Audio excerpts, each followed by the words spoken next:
Hey again, everybody. I am, as always, Beef on Tragedy. This is Fanatical. As always, this Lightning, Myth, and Surefire. Yay, we've done this once before. You just didn't hear it if you're listening to the recorded version. Welcome to Fanatical. Wow, you sound and so... by the way, this is actually going to be a little bit new because this is the first time we're actually recording the podcast. This is technically episode 1 of Fanatical. Wait, haven't we recorded, podcasts before this and just not put them out? Right. Exactly. No. Yeah. We did. We're never going to put those out. No, we're never going to put those out. That's a The shame. lost episodes. The lost episodes, indeed. So now, for those of you that don't know and are listening to this for the first time, Fanatical is a podcast where we talk about ponies and other stuff as well. Yeah. So, we're Yes. going to be talking first about the new episode that just came out. Yeah. Yes, new episode, Leap of Faith. It was an Applejack episode. Woo! It was awesome. Woo, Applejack! Was a it good awful? AJ Woo, episode. Flim and I don't Flam. remember. Trying to Really remember great now. Smith Flam. episode, What was but it about? still... What was it about? Oh, wait, was it the Flim Flams? It was the Flim Yeah, it Flam was the Flim Brothers. Flam Oh, Brothers. yeah, it was an interesting episode. I mean, it wasn't actually that interesting. It had solid parts and then not solid parts. Well, I was a little I bit... liked it. I did like it. I mean, there's not much I don't I thought you like. just said it was awful. No, I didn't say it was awful. Not to you, I thought BT said it was awful. Oh. No, I liked it. It was good. Oh, I misheard you. But, so here's the idea, is that, you know, you got Flim Flam coming back to Ponyville, selling, what is it they call it? Miracle Tonic. Miracle Tonic. They're Miracle All Cure Tonic or something like that. Right. Yes. Snake oil salesman. Something like that. And With the same exact so, song. actually, that's what's kind of funny about it is the exact same format they had. They're pretty much singing about their product. You know, and that's just all they do, apparently. The song was okay. It wasn't, you know, like one of the best, oh my god, I need to get this on my iPod immediately. What did you guys think? It was alright. I didn't... Yeah, in terms of season Not 4 very songs, memorable. you know, it's not really all that great, but it's still enjoyable. I mean, it was catchy. That's the thing.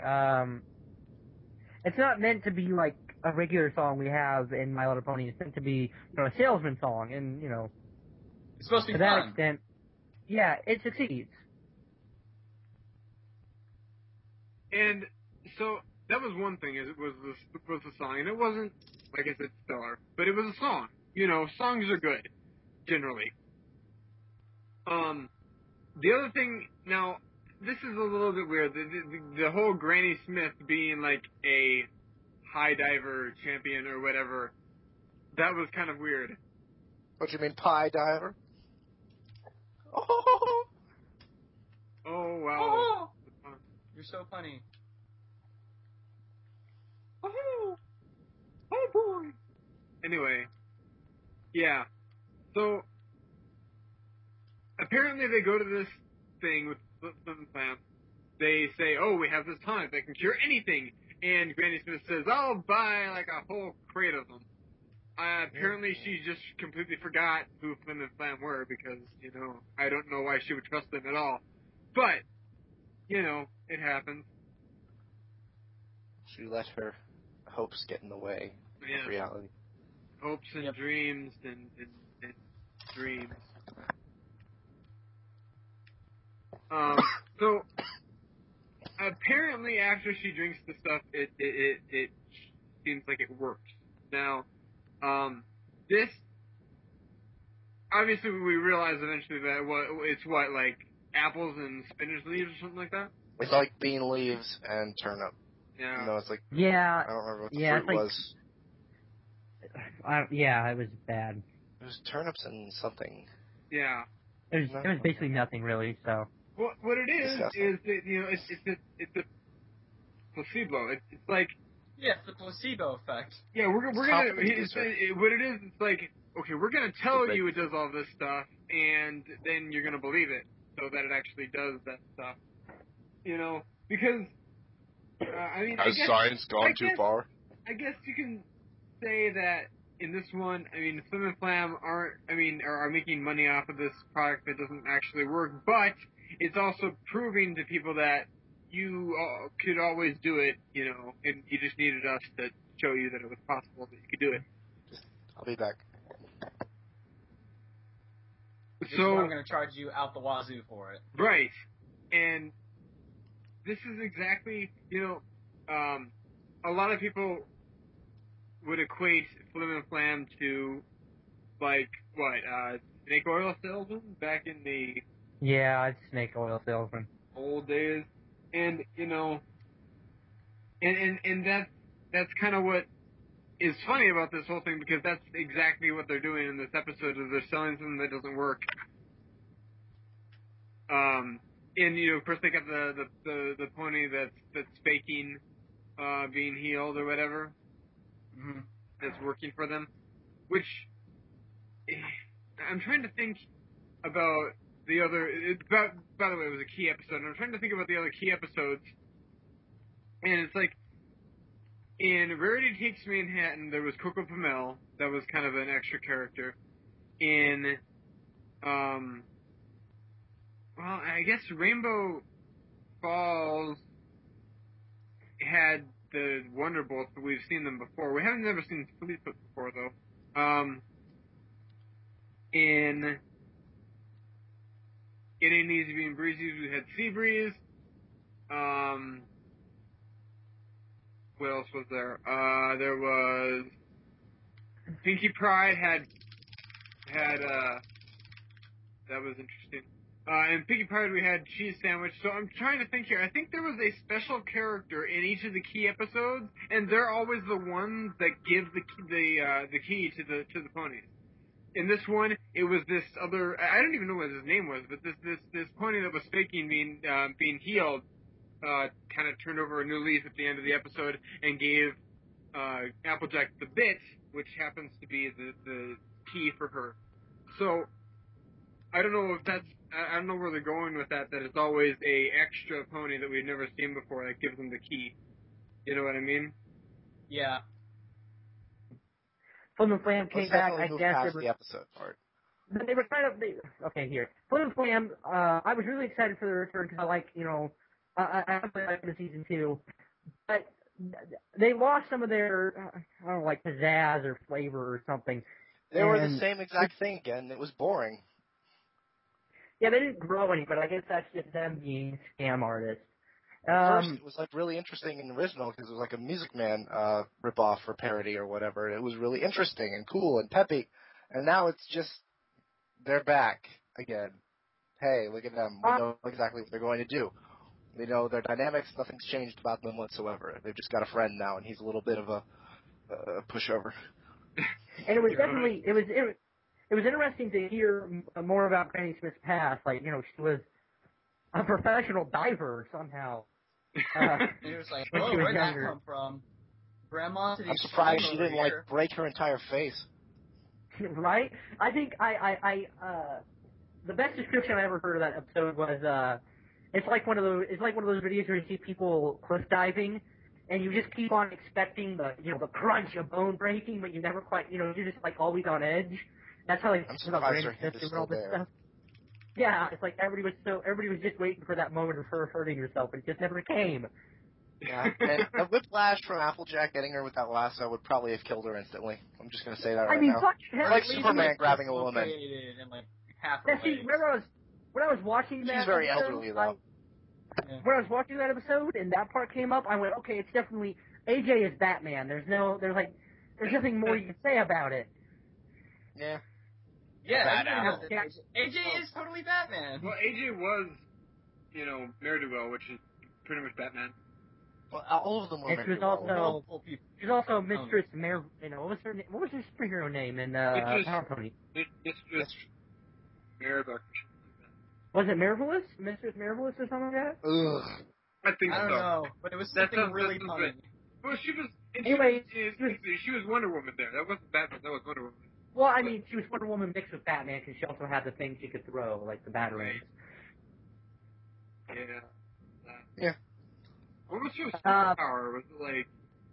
It was, just being able to control the rope. It's like, I could... Yeah, she had a telekinetic You could do that without... yeah. You could do that without powers, but anyway.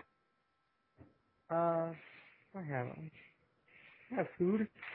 Oh, those are peanut M&Ms. I don't eat peanut M&Ms. Oh, sweet. I love peanut M&Ms. Oh my god, Reese's peanut butter eggs. I didn't know we had these. Oh my god! Oh, Yay. I want some. Give them to me. Jersey. Just rub them all over my body. I want them. Anyway, No. I think this was definitely one of Applejack's best episodes, if not her best episode. Well, but that's Season 4, yeah, I'd agree. Of all time, probably not. Just saying that, it's, kind of a generic episode. I thought it was good, but I thought Bats was better. Oh, come on, get off of it. That was crap. How is that bad? It introduced a really interesting plot point, even if it didn't finish up with it. I mean, I really liked Bats. This one, was just kind of generic. I mean, obviously it was a key episode, and I thought, maybe it should have been a little bit more interesting if it was a key episode, but... The key was kind of stupid, too, in this one. It was a bit. The key was stupid, but I think it was really poignant on Applejack's character that her key episode involved basically the foil to her character. Flim and Flam are the anti-Applejacks, basically. They both, like Applejack and Flim and Flam, they both run businesses, basically, but Applejack's really honest and open about it, and Flim and Flam are dishonest salesmen, they're scammers, they're whatever you want to call them. Sons of bitches. Yeah, it's very opposite of Applejack's personality, and I think it was a good idea to bring them back. Well, and here's the thing. As far as key episodes go, there's something I wanted to point out for this. Is that... Yeah. Not only, obviously, it was an honesty episode. The fact that Applejack lied in this episode was... we've seen her do it before, but she was always really bad at it. And now, she didn't flat out lie. She just lied by omission. Right. She didn't say that it was, that it did what it did. It's a white lie. Yeah. So, at the very end of the episode, they're like, did Applejack lie? She said, yeah, I did. And it was... I hope there's an episode where just no one trusts her because of it. She's like, it's like the finale, and she's like, everyone get out of the town, it's gonna explode, and they're just like, we don't trust you, bitch. Okay, so... You lied to us about that miracle cure. Speaking of the finale, I was thinking about something that I didn't really give any thought to previously, because we've been talking about Chrysalis coming back. But I think it's more plausible that King Sombra comes back, actually, in the finale. I still am not so sure about that but... entire theory. Like, the entire theory about him coming back, I just don't see it happening. But I'm not saying it could. I do because... The horn. The horn. Yeah, the horn got cut off. I know. And the horn's down, and I'm like, oh my god, the horn! Maybe Chrysalis with the horn stuck through one of her holes. You guys, read the comics. Everyone is talking about this goddamn horn. I don't think it's plausible. I don't think it's going to happen. I see Chrysalis as a more plausible option. I think Chrysalis is going to stick the horn through one of her holes. Whoa.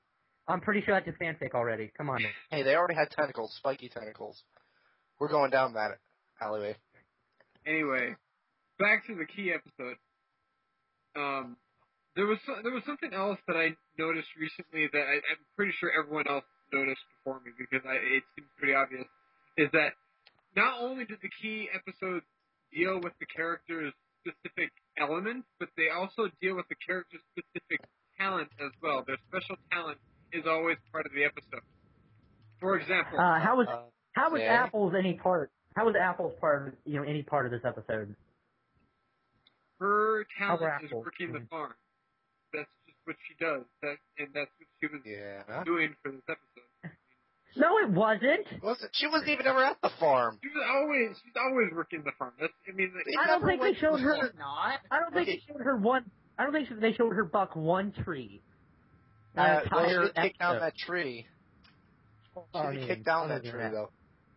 Didn't have any apples in it, though. There were no apples to be seen, Firebolt. Oh, I'm like, her special talent was always really weird because, like, her cutie mark appeared.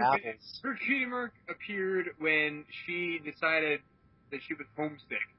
I'm like, okay, I don't know how that teaches you a special talent. So you're saying it's her episode because it had to do with her family? It's an Applejack episode. It always deals with her family. But yeah. Saying her talent is bucking apples, and she did not do this in this episode. Therefore, and no, we don't mean bucking family.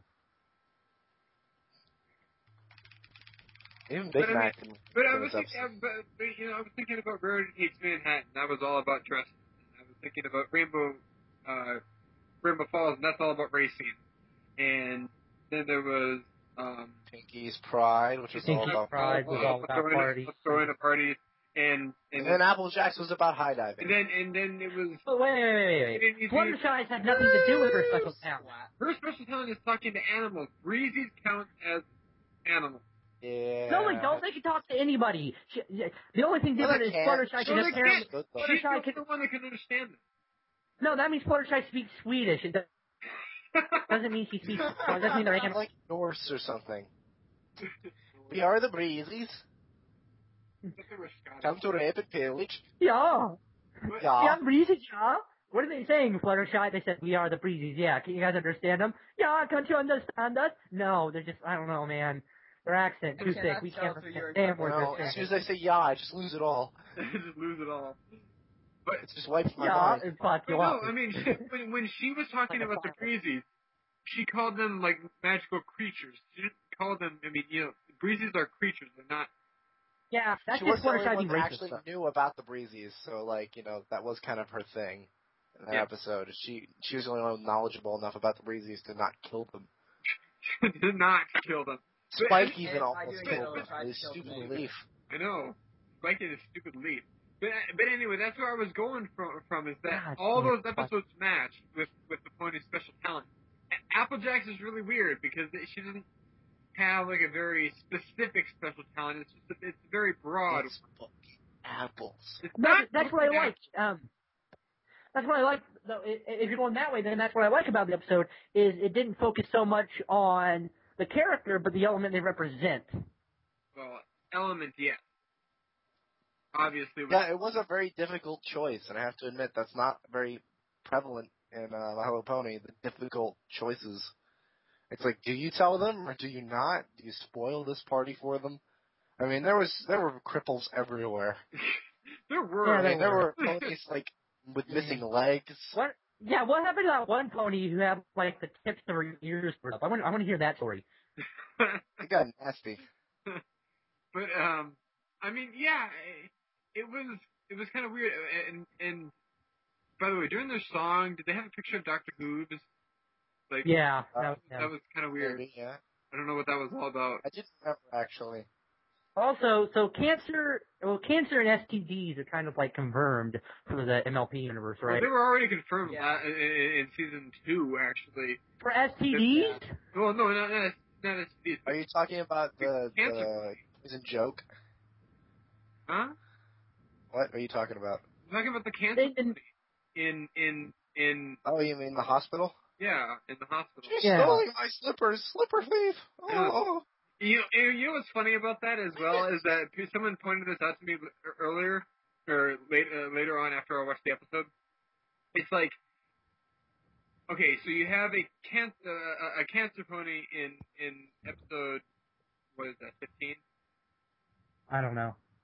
And then afterwards, right after that is the Hearts of Jose episode in which there's a funeral. And then in the next episode is the Cranky Doodle episode of the house that's for sale. Yeah. Yeah. So that's pretty cool. It's like that's kind of sad. So there was a cancer pony that died, and then they had his house sold. So anyway, it's probably Scootaloo's parent. I don't. Oh, that's horrible. She was an orphan. Scootaloo's dad had cancer. Can you steal He really hates slipper thieves. Oh, by the way, also, Lyra happened as well. Lyra Bond? Lyra happened in the episode, and... Oh, yeah. Yeah, I love Lyra. It was pretty funny. I do. I really... Lyra... Oh, yeah. Lyra was funny in this episode, even if it was just a background joke. It was still a funny joke. Oh, it was in the foreground, so, you got it. But, and I love the fact that she was able to be funny without even having to speak. What did she said so far? I love them? Is that the only thing she's ever said? I love them. I love them. Oh, boy. Oh, boy. But, Quit it. Yeah. But no, I thought that was funny. Now, also, her magic was confirmed to be yellow or golden or whatever. Which magic is kind of weird, because it's the color of the eyes of the cutie mark, probably. It's gotta be eyes. It's not eyes. Sweetie Belle's is green, and she doesn't have a cutie mark, but her eyes are green. What? Her cutie mark's probably gonna be green. No, it can be whatever color the hell you want. Yeah, you got a tattoo. That's what happens. It's all a lie. They just tattoo it on you in your sleep. That's why Applejack got apples. Her family just tattooed apples on her ass during the night. They're like, this is your new talent. You inherit the farm, bitch. Now work while I sit in this rocking chair. But she wasn't It's your problem now. Doing fuck all. That's what Granny Smith did. That's her big plan. She's a mafioso. Apple Bloom's next in line. She doesn't even know it. She's going to run for president. She can have apples for her cutie mark. Since she's a female, it'll be mafiosa, please. Follow the correct gender pronouns. Yeah, geez, Mytho. Everyone knows that. Quit being culturally insensitive, Mytho. Bitch! Sure, we said, the N-word, 3 times last week, but, Hey, we didn't do that. Hey, no one Two people did. Oh, okay. Damn it. Surefire and Amelia. I'm sorry, not Surefire. Whoa. And Amelia. Whoa. Name drops. Yeah, name drops. Anyway, off the episode. Wait, so now, overall, I want to hear a score. Let's rate this episode and get on with it. Nah. Get on with it! Anyway. Get on with it! I don't have that clip, so unfortunately I can't say it. I do. Okay? No one can see it. We're not going to wait for this, are we? No, rate it. Do it now. I give it an 8. Okay. Why? I don't need to give my reasons why. No reasons necessary. Mytho, go. Nah. It's unnecessary for me.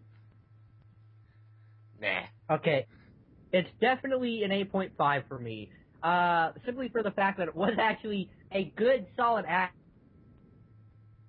Applejack episode that really characterized her in the right light. So, it definitely earns the BT stamp of approval. Yeah, Applejack, as far as in character goes, this was pretty much as in character as you can get, because there was the whole honesty thing and there was the whole family thing and that all worked out and stuff and things. I'm gonna give it an 8. Simply because all around. Simply because I thought that it was just the episode was good, but it seemed kind of generic as well. And Flim and Flam didn't wow me as much as I thought they were going to. But there was a new song, and that's something. So I'm gonna give it an 8.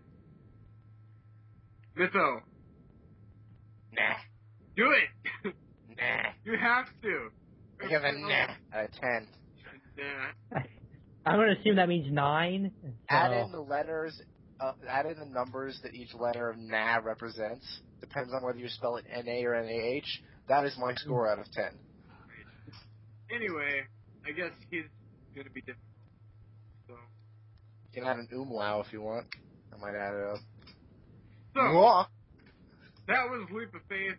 Ow. Next week, we're going to get what? Testing 1, 2, 3.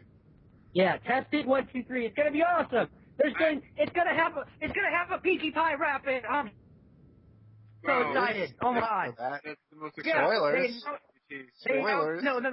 They announced that Pinkie Pie's gonna rap with Vinyl Scratch, man. That's fucking amazing. Apparently it's gonna be like the royal wedding, and Pinkie Pie's just gonna pull Vinyl Scratch out of her ass again.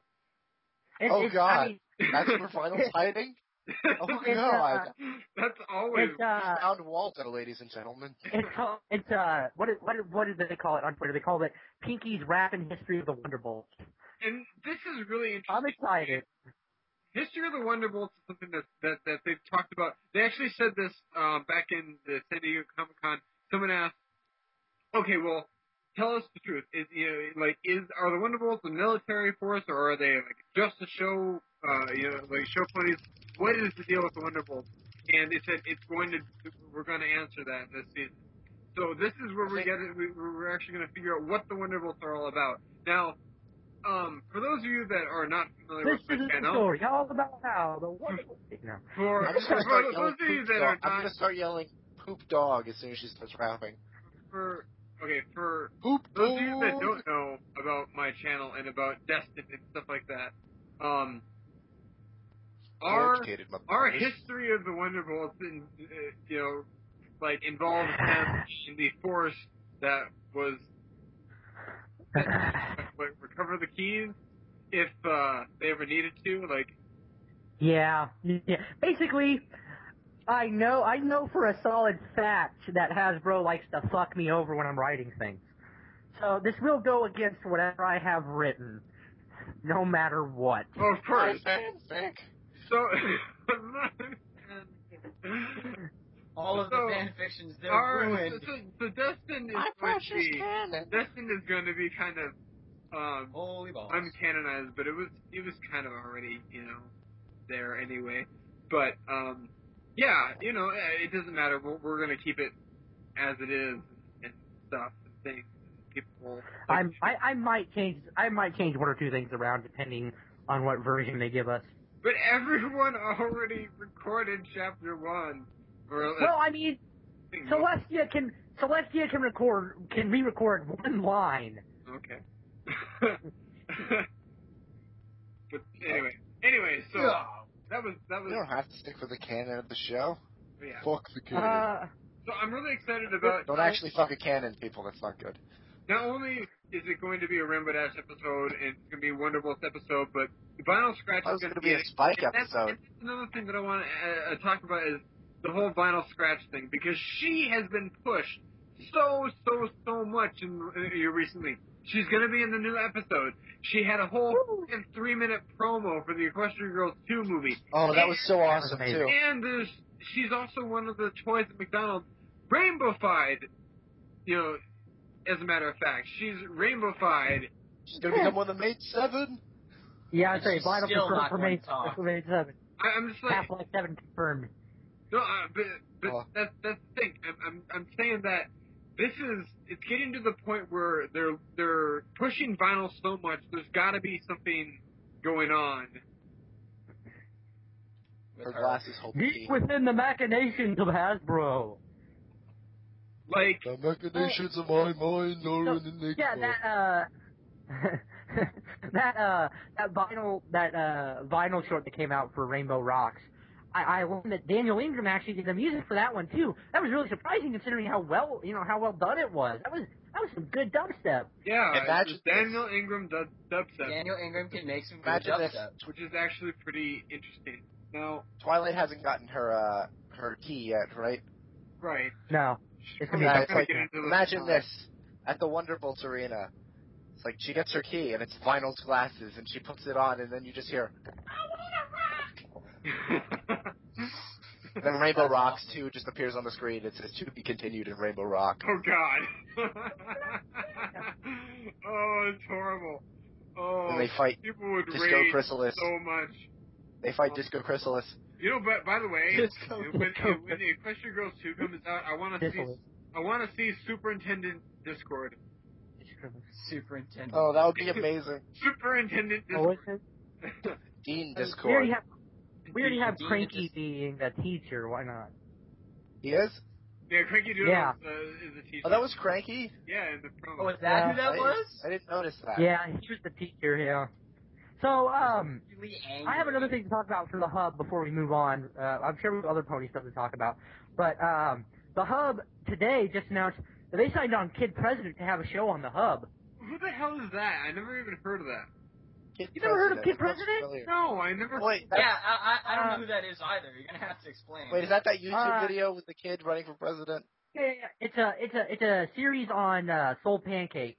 It's a YouTube channel, and basically it's this little kid, and I'm not gonna be honest. Maybe I'm being racist here, but he looks kind of like a younger Obama, I guess.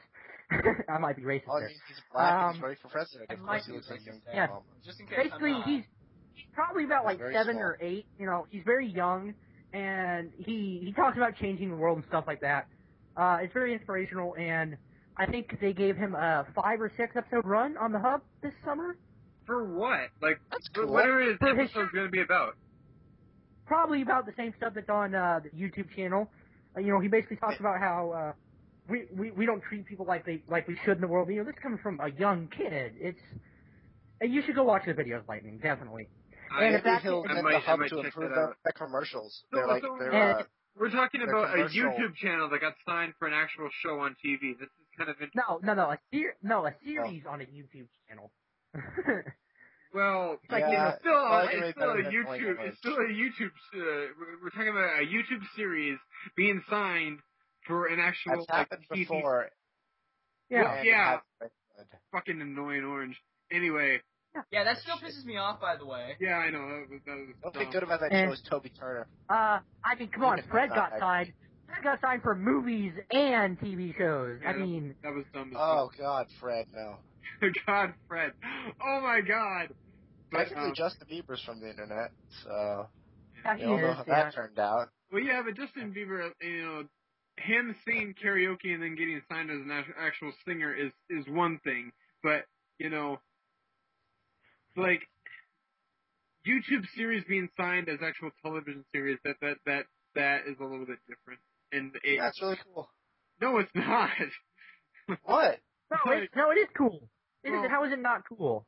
I'm like, it just, I don't like it. I How come? don't feel that YouTube channels or YouTube series have the same kind of. I don't think it's going to go on for more than the 5 or 6 episode it's slated. Basically, the Hub likes the message this kid is putting out. They're like, okay, we're going to give you, a wider spotlight. We're going to give you your own slot on a TV channel. Yeah. Okay. But They're not serializing it like they are with Annoying Orange or Fred. There's a difference. Good. Because that would be awful. yeah. You know what I hate about the Hub? They're a little between commercial and show little thingamabobbers with families having fun. Those are the worst things ever. They make no sense. It's like a mom with a pancake and she's like, huh, and she throws it and the kid catches it on a plate and then they high five. They're like, yeah, and I'm like, what did that even accomplish? Like, yeah, And what there's one man kid who does just that? He's like throws water on his mother, and they're both yelling and laughing, and she's mad. I'm like, that's not even family fun. And then a kid steals a muffin, and I'm like, why? And there's a kid with And the goggles kid on steals a inside muffin. the house, and he just puts his head in a fish tank, and I'm like, why? None of these are good. None of these are fun. Where the heck? Oh. Making. What psychotic mastermind even came up with that? Oh God, get out of there right now. But anyway, Get out right now. we do have some other pony news to Pony noses. Yeah, to go over. Have you guys heard about EQLA? Yeah, I Yes. got shut down. EQLA It got shut down. Well, no, hold on a second. Got blocked. I don't think it got shut down. Like they said that They shut it down. Yeah, they shut it down. They're It officially was shutting going in it for a down. layup, But but it got shut down. But no one shut it down. It was that Okay. They said that they just didn't have the time, to devote to it anymore. No. I'll tell you what it is. Somebody asked me in the Nimbus Production chat why it got shut down, and I said for one thing, they're renting convention space in Anaheim, California. yeah, it's gonna, you're not gonna have enough money to run it, especially when their attendance hasn't been stellar in the past few years. And I remember, if I remember correctly, and in our 2013 wrap-up that we did, we even talked about how EQLA was gonna be the next big con, if they could get the attendance. And I warned, I said, if they don't get the attendance, then yeah, they're gonna have to stop, or they're gonna have to move to a smaller convention space. Yeah, because, Yep, we that'll always, predict the future like that because we're cool and stuff. Well, I mean, it's just, no, that isn't predicting the future, that's just drawing conclusions. Simply for the fact And he was that right. Anaheim, California is one of the most desirable places to hold anything on, in the United States. Simply because, I mean, especially for something like ponies, especially for something like, ponies, which is more kid-centered. And hey, Anaheim is the same city that Disney World is located in. Disneyland. We have Disney World down It's here. one of them, I do. And that's the thing. The other place is probably Orlando, but I mean, it gets points docked off for it because it's in Florida. But anyway, BT, I'm wondering if they would have had more luck in a different venue. Like if they had ever changed venues to somewhere that wasn't in Anaheim, maybe they would have had a better chance. But maybe like Englewood. All right. Did you say Englewood? Yeah. Or Compton. I don't know. Or like Germany. Bakersfield. Anyway. Russia. That has to be somewhere close to LA. I mean, they could do EQCA, which Equestria, California. EQCA. Which I think it was a mistake for them to basically go, okay, yeah, no more. They should have went, okay, does anybody else want to try to organize it? We can help just a little bit, but not a whole lot. They were probably like, okay, if we can't run it, then we don't want anyone else to. It's like that's the thing. They're running a torch and burn off on their own convention. Yeah. But I mean, we're going down with the ship. The whole thing was kind of dumb, and no, they had. It's not we're going down with the ship. It's the ship's going down with us. Yeah. I don't know. It just felt like Equestria LA, had so much potential, and they just went nowhere with it. Which is probably one of the reasons they're shutting down, because I don't think they ever had a really huge, show up with the cast or whatever. In the 2 years they were around now, which is surprising considering, most of the bronies in the United States, or at least the world even, are centered in California. Yeah, I mean, if you look at the herd census, there's a shit ton of bronies over in the LA area. Fucking hell, West Coast is populated with you. Because we like fun and the sun. I don't know. I mean, how far away are you from LA? He lives in San Francisco, around San Francisco. I live in San Jose. Like, San Jose, how far is San Jose from LA? Not too terribly long. I mean, like, if you were gonna go to Equestria LA, how long, I mean, would it be worth the drive? Did somebody just enter the call? No. No. Okay, never mind. Anyway. For the drive and, like, how many days? Yeah, I'd say it's worth it.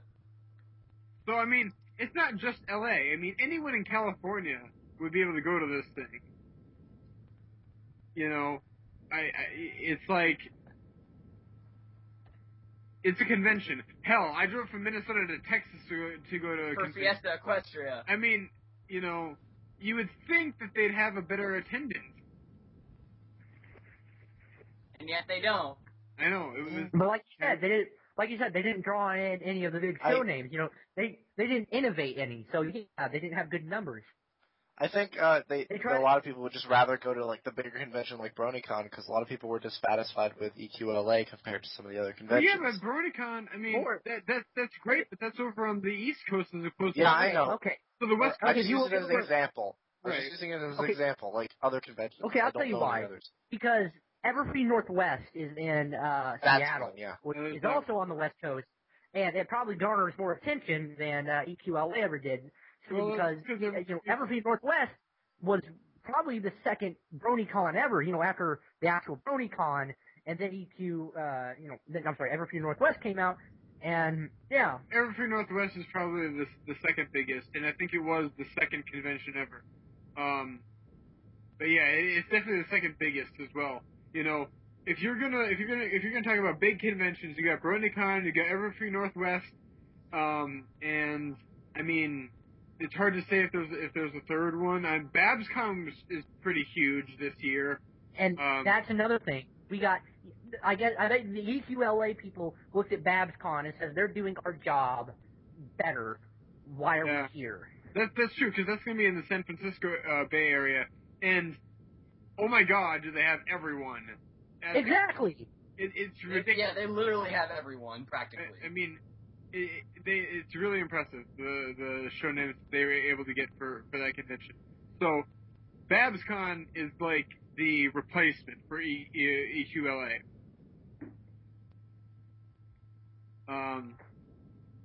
Cool. What else do we have to talk about in the world of ponies? Russian pony convention? There's a Russian pony convention? Is it a Russian pony convention? Huh. Didn't know that. Well, I mean, Yes, good luck. I believe there's the first ever Russian pony convention coming up at some point. Well, I mean, good luck to them, because, yeah. I thought so. Let me look. I was also going to talk a little bit about Rainbow Rocks a little bit. There's nothing really to talk about. No one knew. You know, we already talked about the short. There are no such thing right, as Rainbow Rocks. We talked a little bit about the promo. I wanted to talk about the promo a little bit more. Simply that, by the way, I think it was Daniel Ingram, or it was someone that came out and said that it's one of 7. There's gonna be like several. I have a feeling the other 6. I have a feeling the other 6 are going to be the main 6. Right, and I can't remember if they said that there's 7 more or if this is one of 7. So there's I think they said it's one of 7. There's gonna be 7 or 8. I don't Scotland know. one. But So, yeah, it's gonna be. I'm sure that each of these promos are gonna feature the main 6's instruments. Probably. And I also wanted to mention something that came up in another podcast that I was listening to. Where is Sunset Shimmer? And who the fuck cares? No, seriously. I do. Like, are we gonna? I killed her. For Rainbow Rocks, are we gonna see Sunset Shimmer again? Is she going to? Hopefully not. Is she going to be changed? Like she was at the end of the. At the end of Sun shit Simmer. Because she goes 1. Okay, presumably she OD'd in a ditch. I mean. Oh God. That's too real. Wow. That was horrible. Yeah, that was Or, but yeah, Wow. not presumably, hopefully. One of the She took away people's free will and tried to get them to invade a world of magical talking ponies. I mean, she gets whatever she deserves. Herpes or something. Yeah, but she was gonna fail anyway because she was evil. The magic talking ponies have magic. She's a teen what mom. do you think of that? You have a teenager army. Do you really think you're gonna win? Humans were the ultimate superheroes. We can fuck anything up. If we don't like something, we go, no, fuck that. We're not letting that happen. Humans could definitely fuck up Equestria. No doubt. Yeah, humans could definitely fuck up Equestria. Teenage army, no. One AK-47 dead. I mean, no, it's just those facts. Like, we didn't like wolves. We didn't like wolves taking our food. So what did we do? We domesticated them. They became dogs. We didn't like the fact that. We didn't like the fact that it took us, days or weeks or months to go across the oceans. So we learned how to fly. Smaller. I don't think that's why they learned how to fly, but anyway. We didn't like the fact that we couldn't go to the moon, so we did it. With a lot of and we drove around. Showed them. Brought a car just so we could drive around and jam out the tubes. We're pretty determined motherfuckers. Not just anything can kill us. Discord could kill us. Thought about going to Uranus. Decided not to. Avoided the pun. Discord would just kill us all. No, that's not For fun. By the way. For fun, yeah. Anyway, so I'm just thinking there was one really interesting theory that I heard that obviously this whole Rainbow Rocks thing is going to be Battle of the Bands. That's you know. No, Yeah. it is a Battle of the Bands movie. That is confirmed. That's confirmed. That's what it's going to be. Congratulations, One they're of the reinterpreting. one of the theories that I've heard is that what if Sunset Shimmer is in the opposing band? What if she? No, I don't think that's. I have a question though. Okay, in the Rainbow Rocks trailer that we've already seen, Rarity comes in on piano being pushed by two big guys. Are those supposed to be Diamond Dogs? Diamond Dogs. Yeah, Diamond Dogs. Yeah, they are. Okay, I thought so.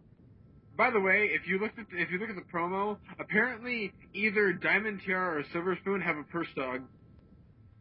Of course. Uh-huh. Yeah. Was anybody doubting that? Spike is jealous. That was kind of. I mean, it's not like. I mean, that's what I thought when I watched, My Little Pony. They need to make Diamond Tiara more like Sharpay from High School Musical.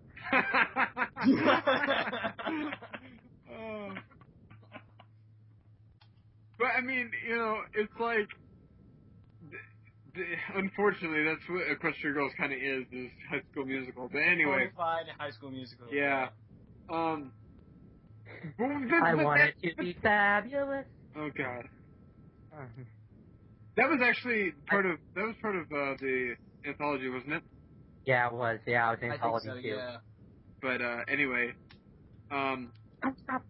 that was pretty good though. So I'm just the main stakes playing instruments is kind of interesting. It's been a while since I've seen the trailer. Apparently, Rainbow can do a sonic rainbow with her guitar, though. That's pretty interesting. Yeah, man. That looks pretty cool. And the whole... I still have no idea what this whole Rainbow Powers thing is all about. No idea. Nobody fucking does. It's a marketing ploy. Well, yeah, but, I mean, there's gotta be a... The way I look at it, I hope it kind of plays out like Scott Pilgrim versus the World in the Battle of the Bands, Oh, God. Whenever the Scotch band versus the two DJs, they conjure like the giant electric beast. I hope the Rainbow Powers combine when they're playing, kind of like does something like that. By our powers combined, I am... Anyway. Also, little known fact, I love Scott Pilgrim versus the World. Great movie. So does my friend. He is absolutely obsessed with that movie.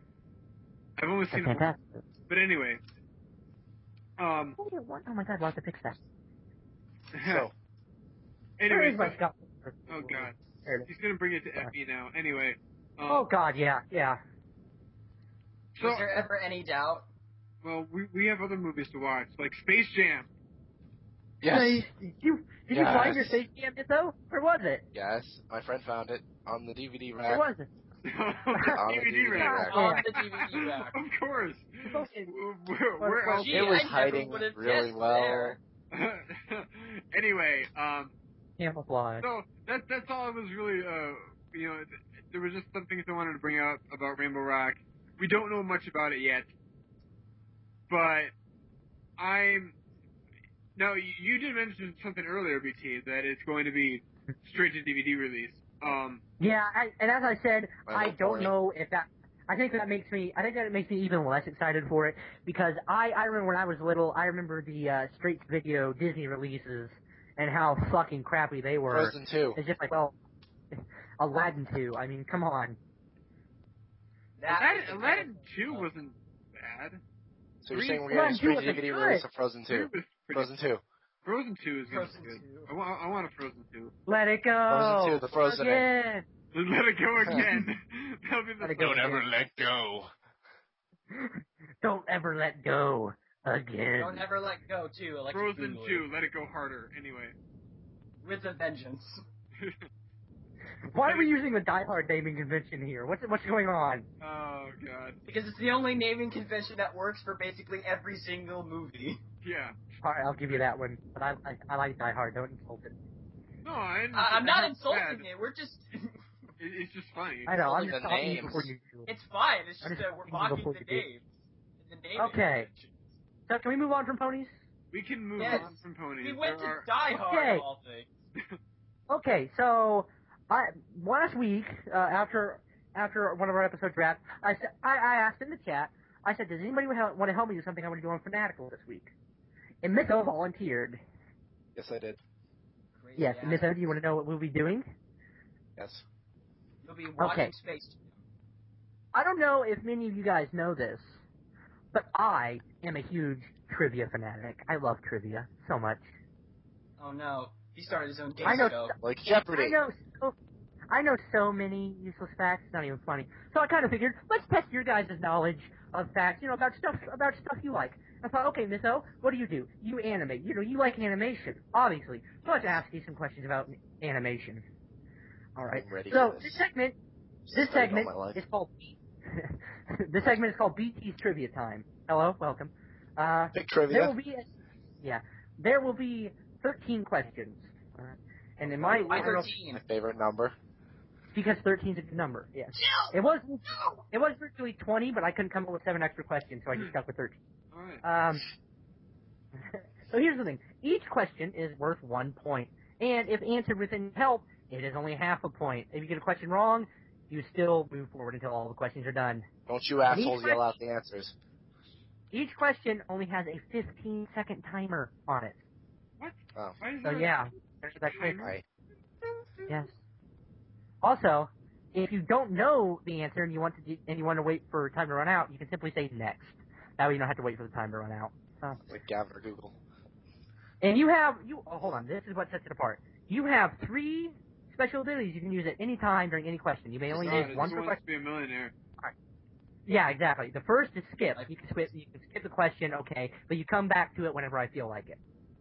Whenever the second you feel one, like it. The very next question.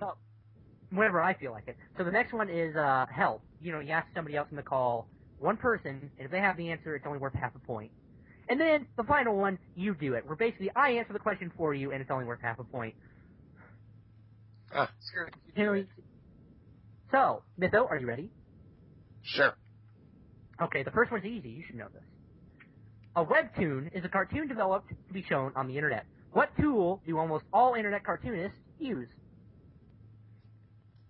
These multiple choice questions, or? No. Just, No. free response. Short answer questions.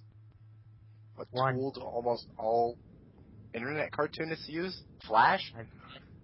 Hey, there we go. It's Flash. Hey, 1 point for Mytho. Entirely true. All right. Number 2. In what Walt Disney use, cartoon? In what Walt Disney cartoon would you find the fairies Flora, Fauna, and Merryweather? Yeah.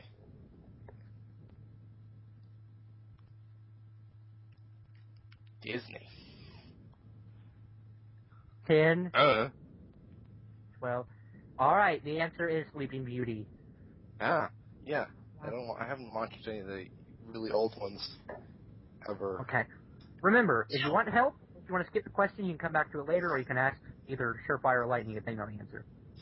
Oh, yeah. Alright, I'm going to point this out right now. I'm not going to be of any help in this because I have absolutely jack squat of any, where people come from and stuff like that. What animation legend who took over after Walt Disney died later went on to compete with Disney with his own animation studio?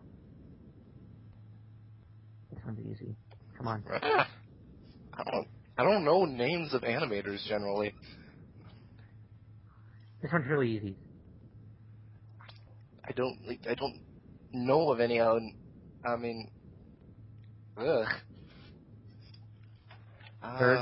Richard Williams. Now, time's up. It was Don Bluth. Oh, Don Bluth. Didn't he do something? Yeah, he did a lot of things. So, Scooby-Doo, The Flintstones, and Space Ghost were all created by what animation duo? Animation duo. Hanna-Barbera? Hey, there we go. 2 points. Okay. I had to think over that for a second to make sure. Mytho, you should know this one. In The Incredibles, the superhero Frozone is played by what actor? Where is my super suit? Where is my super It's Samuel L. Jackson. There we go. 3 points. Okay. All right. Question 6. The Iron Giant is voiced by who? Vin Diesel. Hey! 4 points. Is that true? I never knew that. Yeah. Okay. Awesome. I remember certain things. Okay, Beast Not from very Beauty many. and the Beast from Beauty and the Beast is what kind of creature? Wait, you mean like, can I get like a hint? Is he like a mythical creature or like a real? He is indeed a mythical creature. Oh, so, kind of want to say Minotaur, but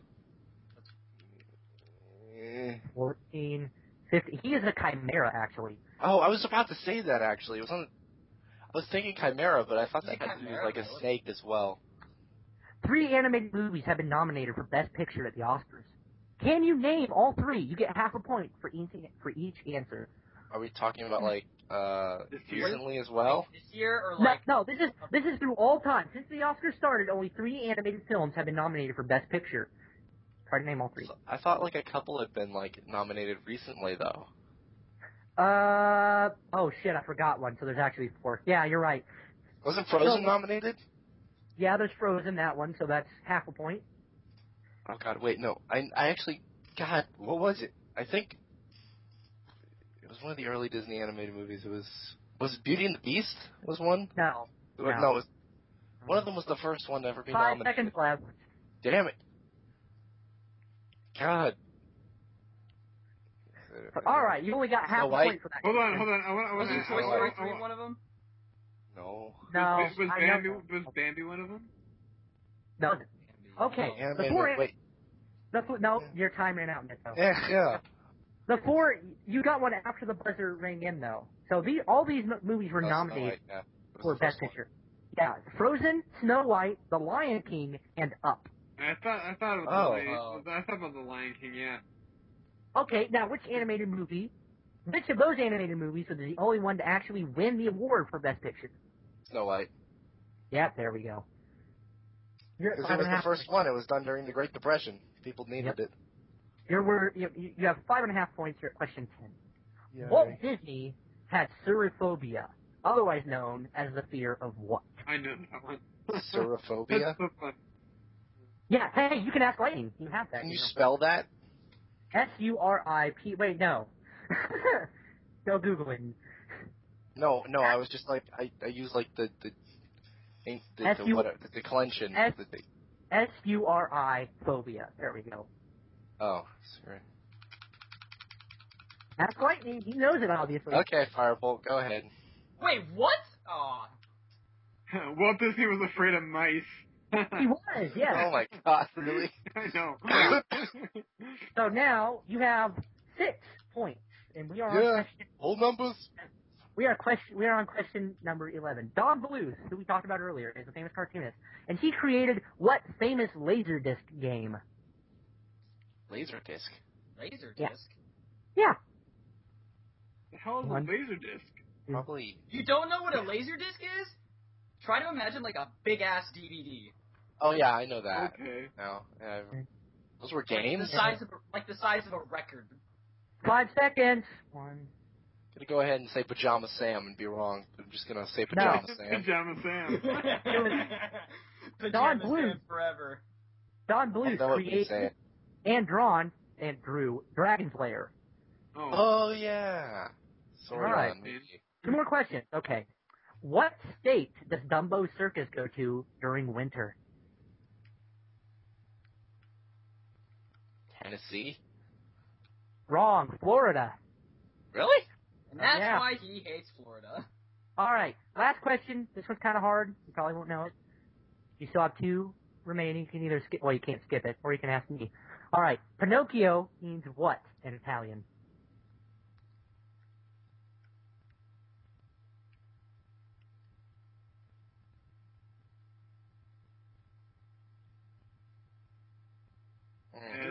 As Mr. Googles it. Mr. No. I'm not. I'm thinking. I'm thinking of my Latin origins.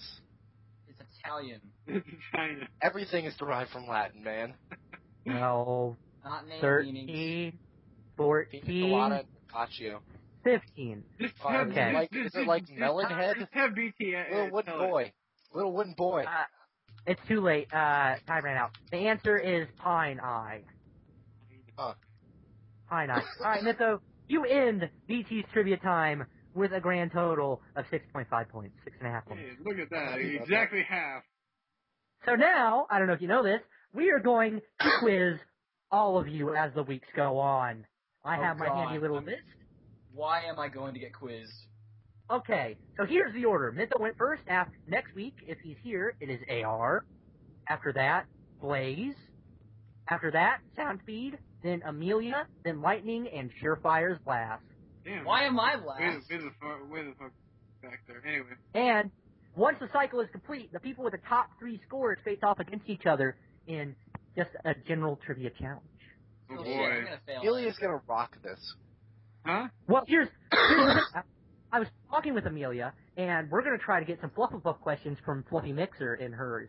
So, Do you did you ever get like contact information for Fluffy Mixer? not yet. Amelia's kind of our halfway person for him. Okay. So yes, next that was up, fun. AR next week. I believe I am going to quiz him about stuff. Stuff and I things. can't give it yet. Hey, look at I this can't- later. What type of stuff would you quiz AR on?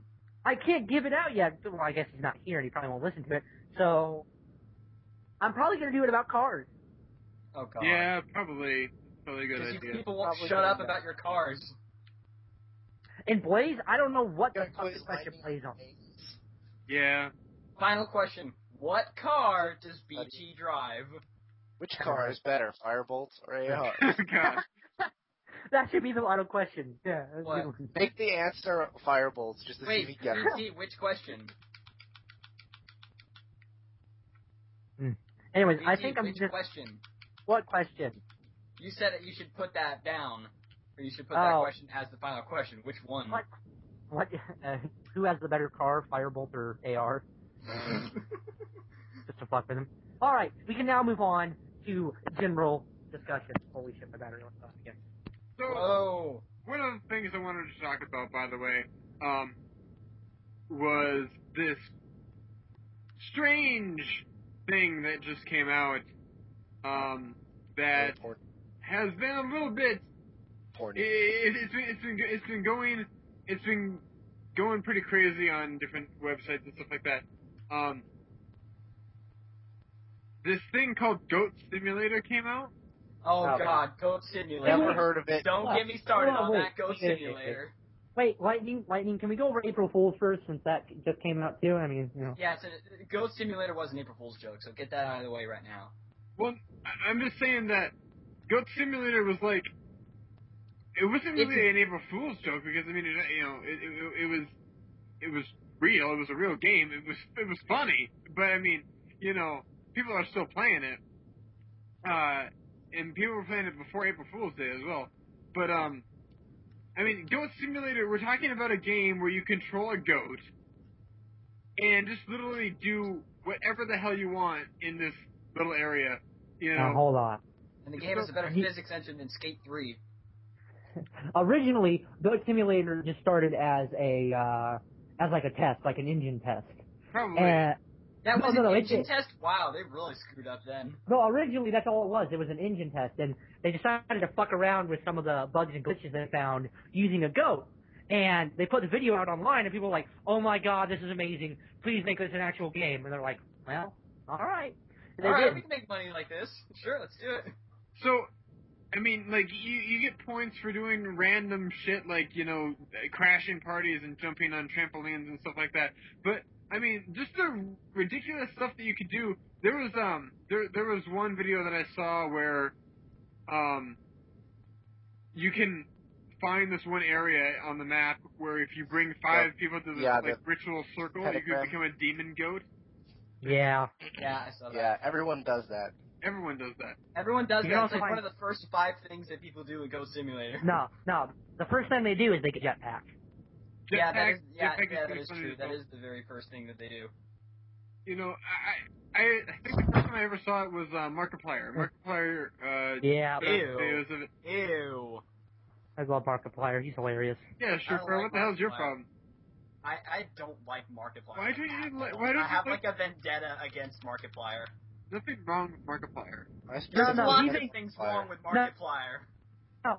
No, here's the thing. Surefire believes that people like Toby Turner and PewDiePie and Markiplier all perpetuate the fact that you can get famous on YouTube if you act like an idiot in front of camera while Let's playing. But that's his problem with Markiplier. No, what about Rooster Teeth? The problem is that's true. Or Game Grumps? Huh?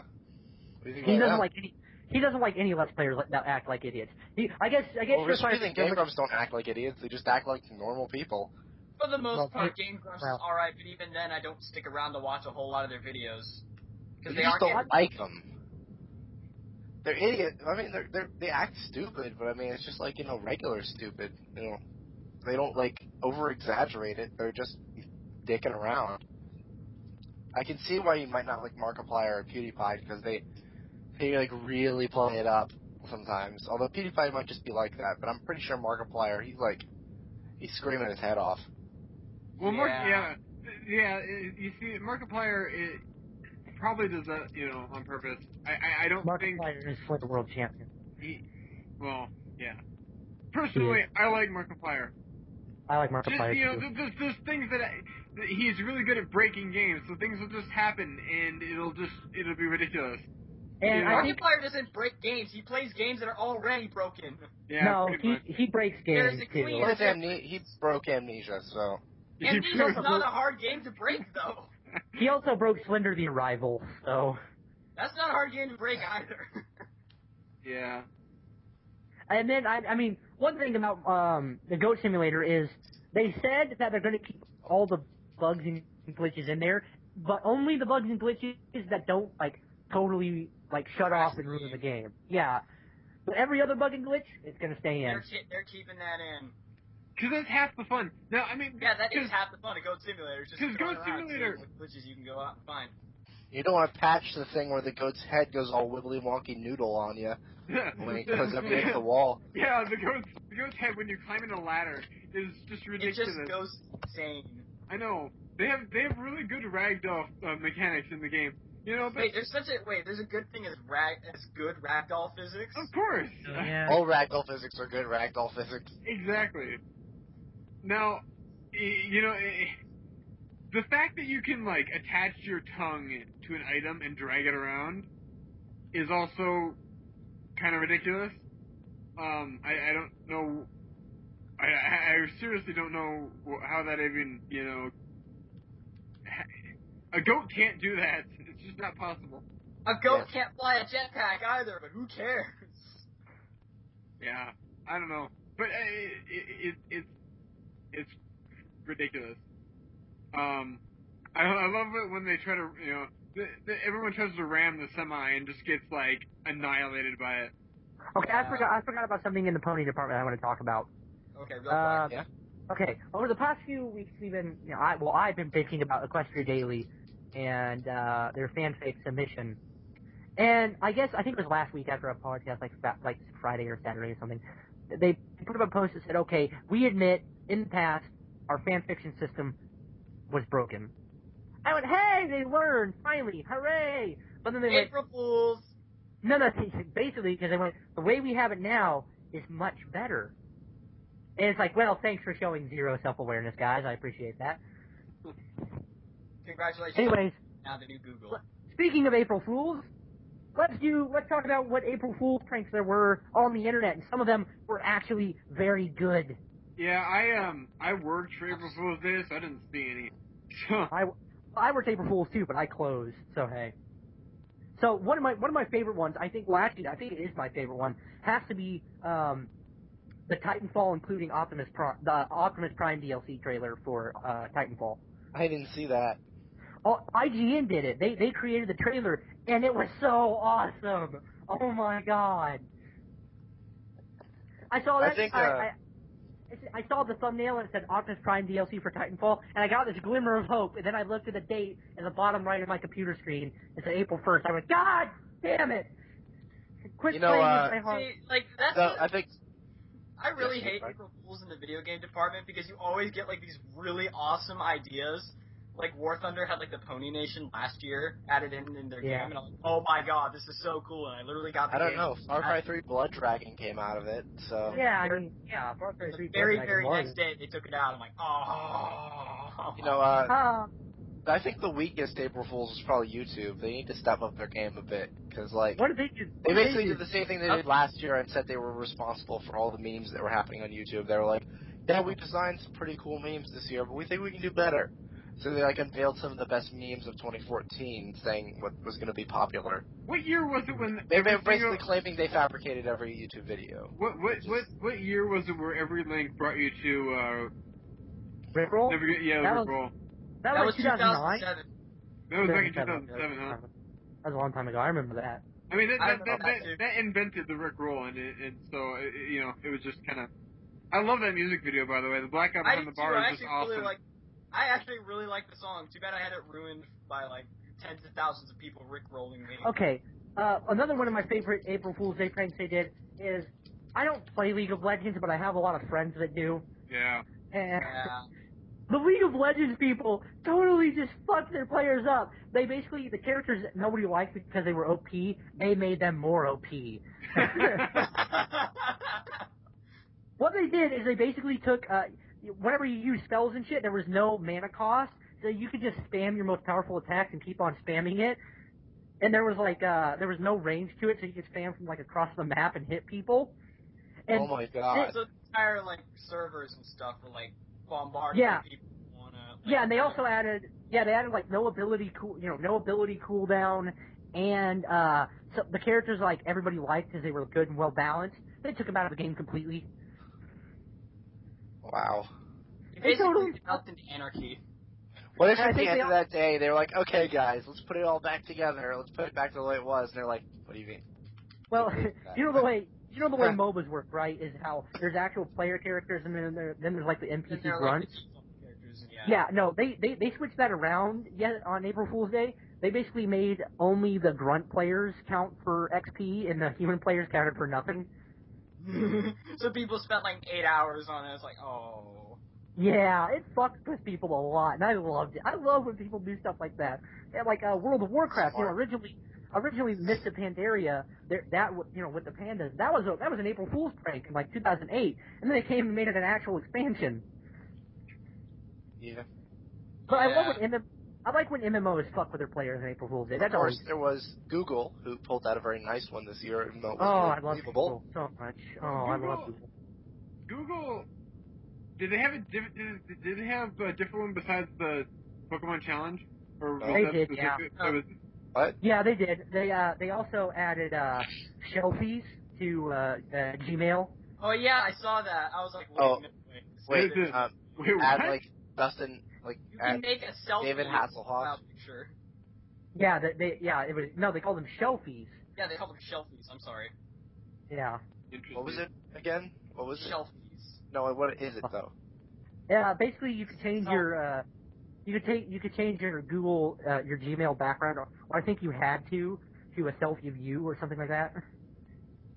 It was something like that. It was something like you could take a selfie of yourself and it would be your background and stuff. Did you see the David Hasselhoff thing, where whatever picture you could take, you could add David Hasselhoff into it for free? I love that. Yeah, I love that. I thought there was also I think on Derpy Burrow the background was changed to Nicolas Cage. Oh yeah, I saw that. That was awesome. And then Tumblr added top hats to everyone's icons. And then it said, it's all been a big joke. Everyone who has top hats is marked for deletion.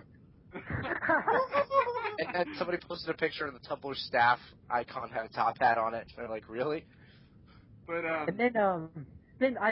but Google's main prank was the Pokemon challenge. Now this is weird because like I actually literally played it. I played I had no idea what the fuck I was doing, but I did it. I didn't play it. I watched other people play it. But I'm like, what's the point of this? You look around the map and see if there's a Pokemon. You click on them and then you catch them.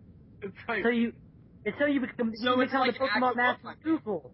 Yeah, you become the Pokemon master of Google. Come on. It's genius what they did with their logo too for the Google Maps T-shirt. They had like the Pokeball on it. That was awesome. But yeah, it's just and it was only for the mobile app as well. Like you couldn't. That kind of sucked. Yeah. I don't know. I'm trying to think. I'm trying to think of the other April Fool's Day joke. Oh, Reddit. Reddit had a great one. I love Reddit. I didn't hear about Reddits. Okay, Reddit, they introduced this thing called Headit. Headit. Well, they said, now you can control Reddit with just your head movements. And they showed this video of, like, if you nodded, if you nodded up and down vigorously, you could, like, scroll the page. And if you frowned, it would issue a down vote. And if you, like, nodded up, it would issue an up vote. And if you presented a cat, it would go into cat mode. Cat mode? Well, here's the thing. I thought, oh, great, this is funny. I hope they actually do something like this in the future. I close out of that little video. There's an icon on the bottom right of my Reddit that says Headit. You click on it, it activates your webcam. That shit actually works. And you're like, holy That's crap, funny. it wasn't something stupid that somebody made up. Yeah, it was cool. And then, I had my cat behind me. And so I put it in front of the camera, and the little thing flashed and went, feline detected. And it changed to cat mode. What's cat mode? What is cat mode? Basically, the entire background is just cats. Everything on Reddit is cats. Oh, God. And it was really clever. It was really well executed, and it's just one of those things that April Fools shouldn't be trying to trick or actually make a fool of somebody. It should be about having fun and doing stuff that you would never actually do. Now, no, it's about doing stuff that ultimately about 3 days from now nobody's gonna remember. There was also pony stuff that went on as well. For April Fool's Day, there always is. Fucking EQD. Well, not just EQD. The freaking analysts were all in on one together. Yeah. Where the analysts all put out videos explaining the supposed season 5 spoilers. What did we have? Luna turning into Nightmare Moon permanently. Oh yeah, the whole Digibrony and all the other reviewers collaborating on that. Yeah. So, what else was there? There was also, well, there was one in the middle that I can't remember, that they talked about, but the last one that they talked about was that, Kimmy Sparkles was gonna get, a spot on the show, which I'm like, it was Lauren Faust coming back. Oh yeah, Lauren Faust coming back to write an episode or whatever. And it's like, the first two, maybe I can see it, but Kimmy Sparkles getting in an episode is just... Yeah, that was the part I called, this is an April Fool's joke. Not gonna happen. Somebody I like Kimmy Sparkles' crossover with that one reviewer. I don't remember her name. She's like Poet something. Oh, yeah, Persian... She animated Kimmy Sparkle. That was pretty funny. Like, taking over her channel. Okay, hold on. I'm gonna see if we missed any big April Fool's Day pranks that usually occur in R. Okay, yeah, there's the IVN ThinkGeek always had. Wait, ThinkGeek had some good ones. Oh God! Oh, I didn't know this. Blizzard made a Flappy Bird clone. They did, really? Apparently, yeah. To promote the Diablo 3 Reaper of Souls expansion. It's called Happy Reaper. That's awesome. But ThinkGeek's April Fool's products included a utility tie with knives coming out of it, what? and Rosetta Stone for Klingon. Okay, yeah, and Rosetta Stone for Klingon. I think people would actually buy that. World of Warplanes. Yeah, they actually make some of these things sometimes if people want them enough. This year, World of Warplanes did. They made all their planes UFOs. Sweet. Yeah, and in League of Legends, they removed mana and energy cost. Basically, it was the best day ever. Apparently, Square Enix introduced a 16-bit version of Thief, which played a lot like Final Fantasy somehow. What? How? Thief? Yeah. Still get it, or is it like limited? Or can you no longer play it? I don't know. Guild Wars 2 made all their characters bobbleheads. Nice. Apparently the bobblehead mode. The BioWare store, the people who made Mass Effect, they introduced a Garrus body pillow. Here's a laser-guided tactical necktie. And oh God, I love this. Razer, they introduced the Razer Eidolon, which is a wearable drone that lets you live life in third person. That was fucking fantastic. That sounds awesome. Oh, and then of course there there was an obligatory Half-Life 3 version. They announced the Xbox One Half-Life 3 edition. Right. I mean, every April Fool's they do. Here's the Nerf nuke. Releasing Half-Life 3. Yeah, the Nerf nuke was fucking amazing. I loved the Nerf nuke. What was I talking about? Yeah, the Half-Life 3 thing. I saw a funny comic about that on April Fool's Day that said, "What if this actually happens on April Fool's Day?" And it showed, like, Gabe Newell. He's like, "Let's announce to the world that we're doing, that we're releasing Half-Life 3 this year." And they're like, "Oh, nobody really wants it. We'll just put it off another year." There's the Mr. Beard machine. I like this. The Frostbite engine, basically EA. They put tweets out that said Frostbite will power Half-Life 3 coming out summer 2014. Wii U exclusive. Alright, so now... That would be amazing. Hilarious. As VT did mention before, EQD always kind of goes a little bit crazy on April Fool's. I did not notice anything. Kind of lackluster this year. Yeah, there was some stuff. Let's see here. They had a new card for the trading card game called Epic. I don't know, whatever. Dash are officially breaking into the hoverboard industry, so they talked about a new hoverboard or whatever. A change. I was already done. There was also an animation post that was talking about a fully animated Fallout Equestria series. Oh wait, I have one. No, isn't that legit though? I don't think so. No, I know this. Stable Tech Studios, that is real. Well, Stable Tech Studios is real, but I mean, I don't think they're making anything fully animated though. No, I'm fairly certain that they are. No, wait, here. On their channel, they have a bunch of other Equestria stuff that was released far before April Fool's. Warp Out released Lullaby for a Princess on April Fool's Day. Like, for real? Like, it's actually real? No, it's really crappy. It's pretty funny. Okay. It's like all those things you could have drawn in like 3 minutes. Okay. It's basically he doodled in Flash. Really bad MS Paint. So, no, it's not MS Paint. Dear God, that would be even. This too one was really bad. They actually had one called the Brony Doc announces Brony's Gone Wild. Oh, I saw that. That was bad. Oh God. No one wants that. Nobody wants to watch that. Nobody wants to be a part of that, except like a bunch of people signed up for it. No one wants to see man nips. And this was, for some reason, it was really big. It's like they were talking about everything as if it was 2045.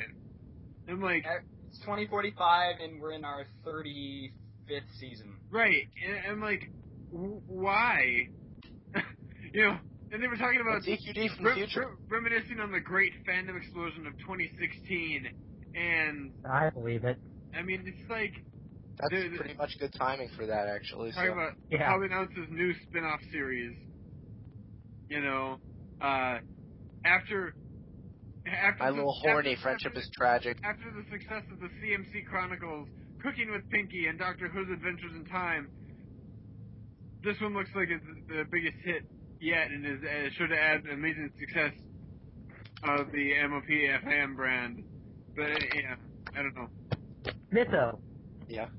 Do you want to talk about something that came out on April Fool's Day? Red vs. Blue? Yeah. Oh, yeah. Well, the thing that's funny about that is Rooster Teeth is legitimately, that's their company's anniversary is April Fool's Day. Which is hilarious, by the way. It's a Red vs. Blue trailer on that day. Yeah, it was, Red vs. Blue season 12 trailer. And a new Immersion. I love Immersion so much. Oh my god. Oh wait, Game Grumps did an April Fool's thing real quick. They did Cat Grumps.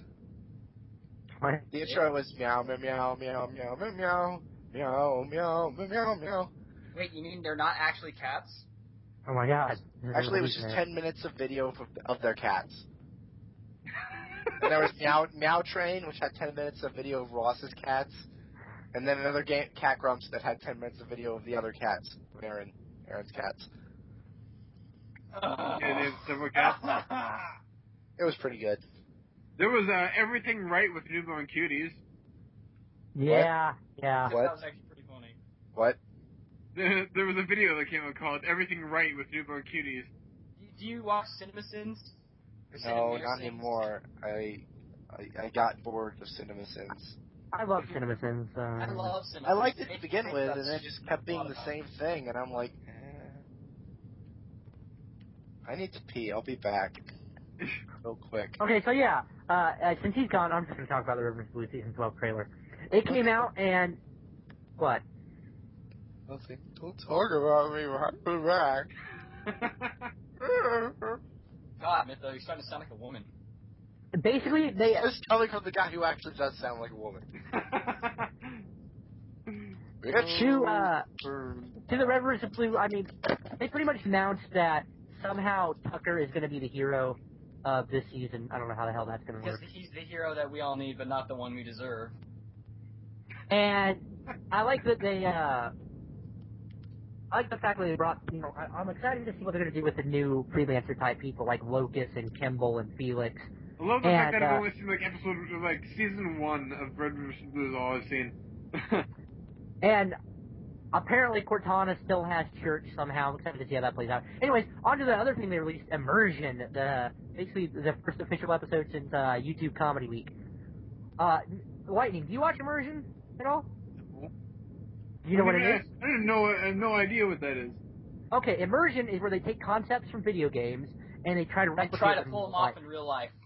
So this episode was split screen gaming. They had Gavin and Michael face each other in a paintball match, but they gave them special goggles which allowed them to see their view and their opponent's view at the same time in split screen. That's what's up. It was pretty cool. It was pretty cool, and I think the split screen immersion. Oh yeah, it was interesting.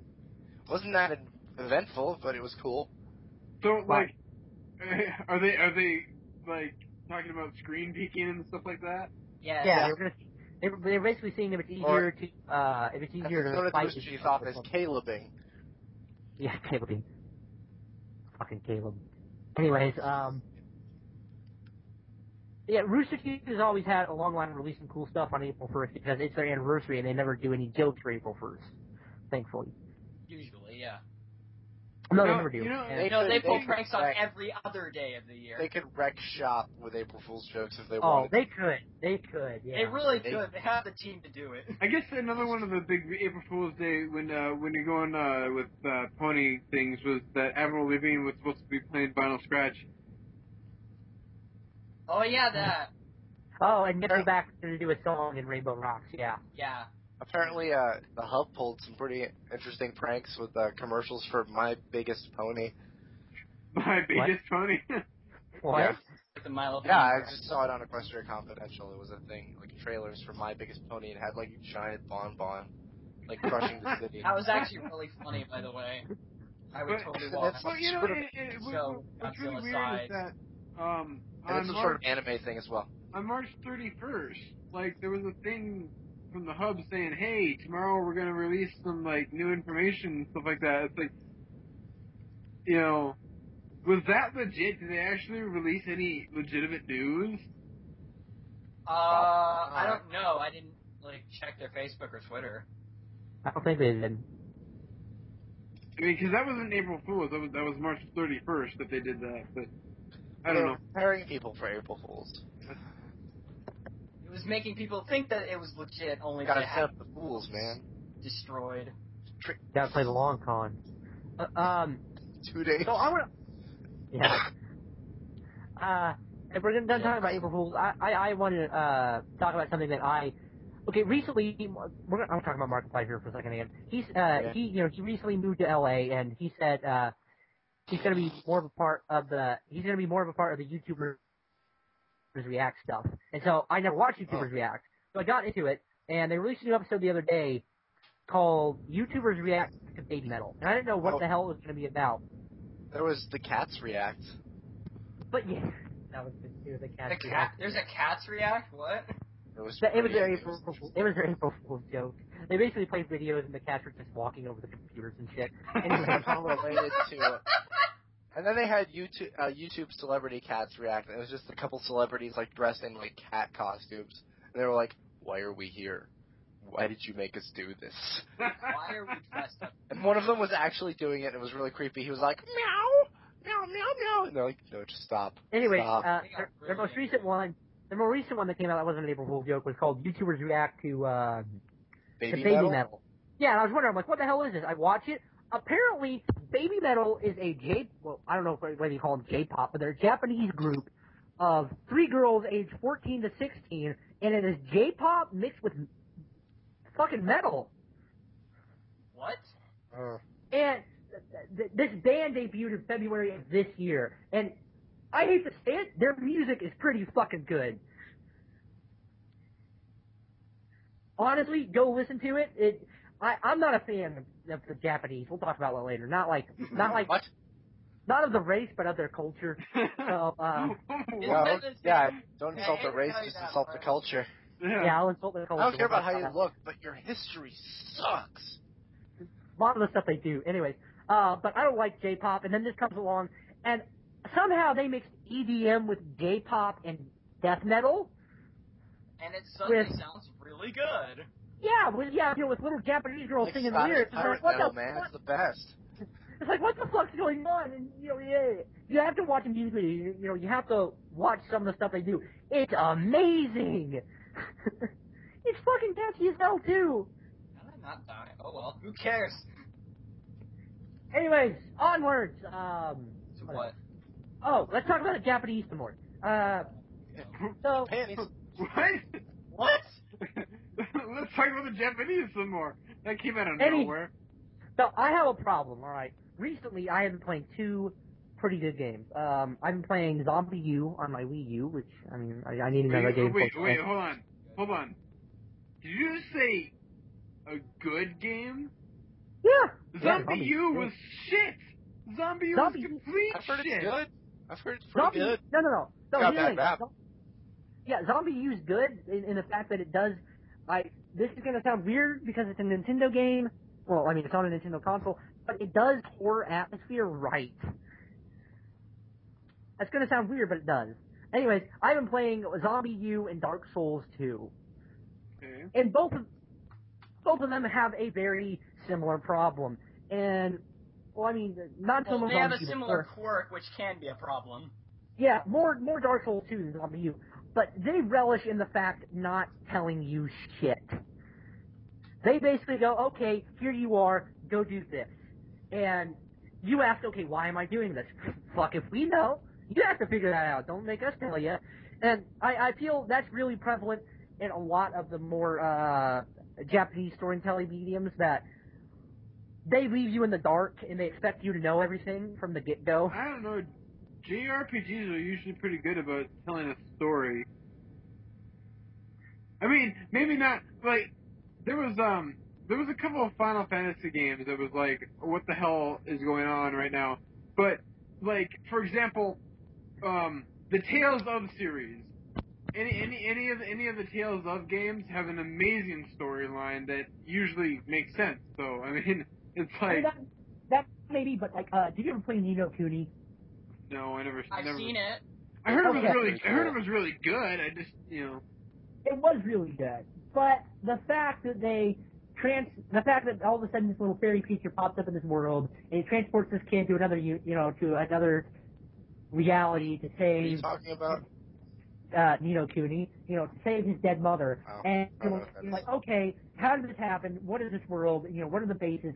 Basically, what are the rules of this place? And they never fucking answer it. Is that an anime? It's a game. Oh. It was co-developed with Studio Ghibli, though, guys who did My Neighbor Totoro, Howl's Moving Castle, Howl's Well, you see, that's the thing, is that a lot of anime is also just really bizarre. So Japanese RPGs are kind of along the same lines. Like, wait a minute, what just happened? Yeah, that's a lot of the stuff. And they don't, other than Metal Gear Solid, they don't go over that subject anymore. Something happens, and they're like, oh, look, it happened. Okay, let's move on. And they don't go back on it. They don't explain it. They don't talk about it. Snake's masturbating? Wait, Snake's what? masturbating. Well, I mean, that's why the Metal Gear Solid franchise has a bad problem. Hideo Kojima doesn't know how to edit himself, where he has to have every character repeat what the previous character said. Metal Gear, yes, Snake. Metal Gear is the top secret weapon by Operation Foxhound. Yeah. It's Foxhound, Colonel. That's what I'm not it is. kidding. That's basically what it is. Well, that's why they have 1 hour cutscenes, you know. Well, yeah, it's like That's the reason they're 1 hour long. Exactly. It's like, you better beware, Snake, there's Metal Gears around the corner. Metal Gears are around the corner? Yeah, Snake, they're dangerous. They might kill you. They might kill me? Yeah, okay. Don't Come worry, on. Snake. Hide in your cardboard box in order to avoid them. Press the Hide action in my... The action button. Colonel, what's the action button? So I should hide this boggy. Snake, what about your dick? And there's another problem with Metal Gear Solid 4. You know, it holds the record for probably the most cutscenes and the longest cutscenes in any game ever.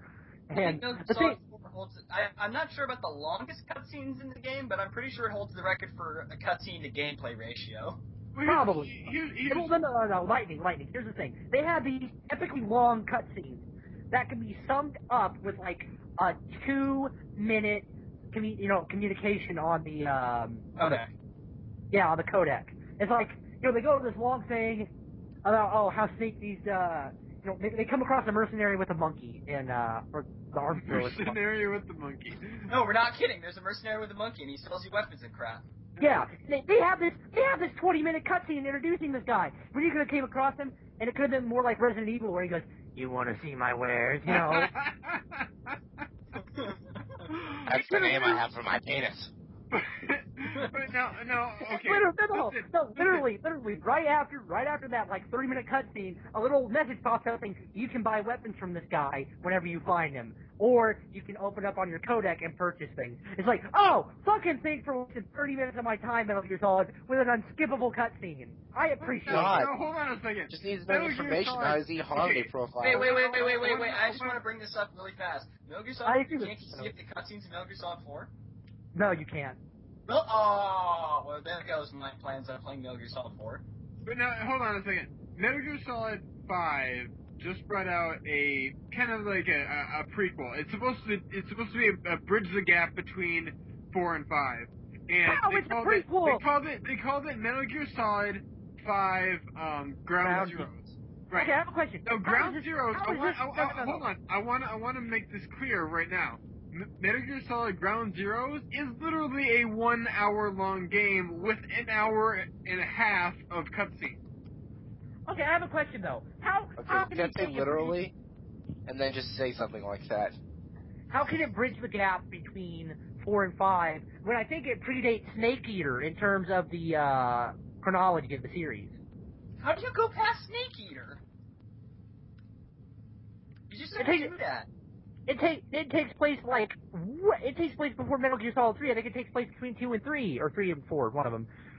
Ground Zeroes takes place between 4 and 5.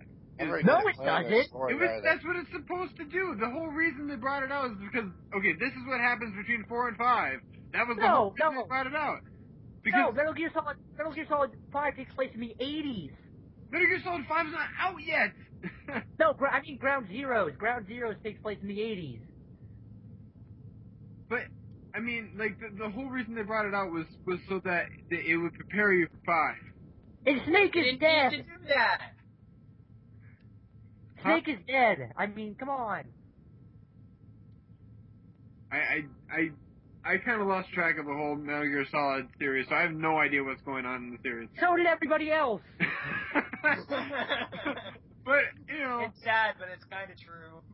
Listen, okay? Basically, Hideo Kojima pulled the ultimate scam of confusing the fuck out of everybody. Because he released Metal Gear Solid 4, which is the most long and convoluted game of all time. And then he released Metal Gear Revengeance, which is probably the most ridiculous game of all time. Metal Gear Rising Revengeance? Yeah. Yeah. I mean, listen, okay, this is an actual thing that happens in the game. Raiden He was a fucking cyborg. Yeah. Wearing a poncho and a sombrero. I see that. He gets a robotic talking dog that he travels around the world with and solves crimes. So he basically becomes Batman, but less cool. Or Inspector Gadget. No, they are Shaggy and Scooby. Robotic assassins. Or Mega Man. Now, I wanted to talk to Surefire about He's something. Mega Man. Oh. I wanted to talk to Surefire about something. Basically, Final Fantasy 13, I guess, finally wrapped up their arc. No more Final Fantasy 13. Yes. And I played all 3 games. Is that supposed Yes, to you Lightning played all Returns? 3 games. You haven't finished all 3 games. The only one I didn't finish, well, I'll admit I didn't finish either 1 or 3. The only one I really finished was Final Fantasy 13 2. But I watched the shortest one out of all of them. Yeah, I also watched the playthroughs of the parts that I didn't play. So I like to think that I kept on, I know I couldn't do it, but somebody else could. Anyways. Somebody else suffered for me. Yeah. Yeah. Anyways, I want to hear the Final Fantasy 13 story from you, Surefire, because I don't understand it. No one does. There's no real way I can tell it in a short period of time, so just throw out every plot hole you can at me, and I'll try to answer them as best I can. No. I want to hear you in the most clear and concise way possible explain the Final Fantasy 13. I don't want to ask you any questions. I want you to explain it from your point of view. Oh my god. Where do I fucking start? The beginning.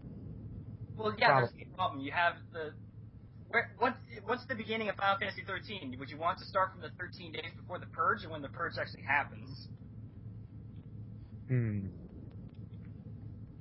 Let's start with Final Purge. Fantasy. Okay, go start from Final Fantasy 13, then Final Fantasy 13 2, then Lightning Return. Oh man. Okay, first of all, what's Final Fantasy? Final Fantasy is the I was kidding. Don't. Final Fantasy. Just explain it. Final Fantasy is Square Enix's last game that they've been dragging on for 20 years. I know. You don't have to explain it to me. Just explain the 13. Whatever happened to classic Final Fantasy? It just it never left. People just got sick of Final Fantasy. Do they still have chocobos? Final Fantasy just be the Final Fantasy already? Yes, they have chocobos still. Yes, they have chocobos. Chocobos are in every game, I think. Okay. Surefire, basically, I want you to explain to me how they went from fighting giant crystal monsters to Lightning saving the world in 13 days with fashion. With fashion. Okay. The problem with that is I'd literally have to summarize the plot of all 3 games, which would suck balls, because that's 80 hours of stuff I gotta condense into the Cliff Notes version of stuff.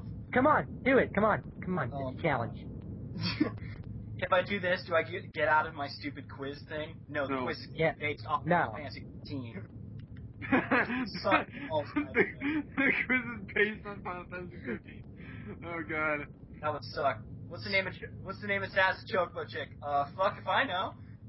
No, I. You're correct. Fried chicken. I don't know. No, the Chocobo chick does have a name. It's Chocolina. Oh. He knew it. He knew the answer. Which they don't say it for 3 fucking games.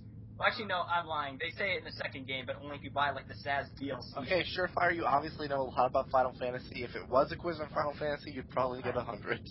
Yeah. In the main series, they are. No. Wait, what Final Fantasy? Oh, wait, the first game. There are 2 Surefires. Andrews, no. They're multiplying. He is a changeling. What? Nothing. Okay, Surefire, go. Explain it, go. Quickly, now.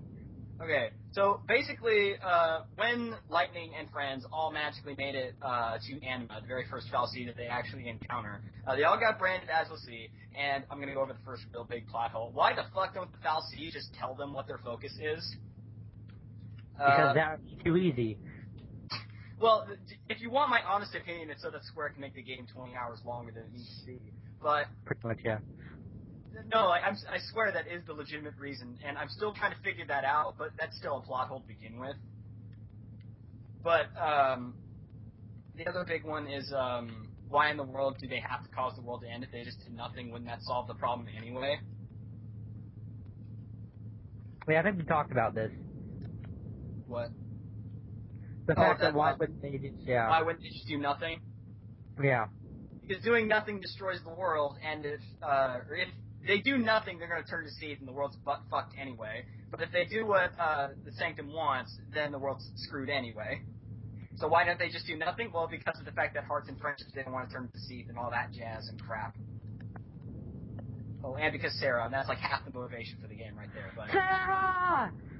okay, for Snow, it's half the motivation of the game. For everyone else, it's kind of hit and miss. Lightning does it because she wants to punch Snow in the face.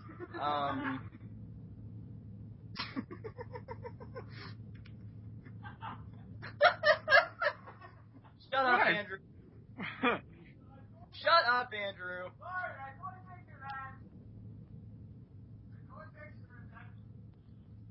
God, I'm having a problem trying to summarize the games because I honestly don't know how to put it like summarization clip notes without literally going through detail by detail plot and shit about the entire game.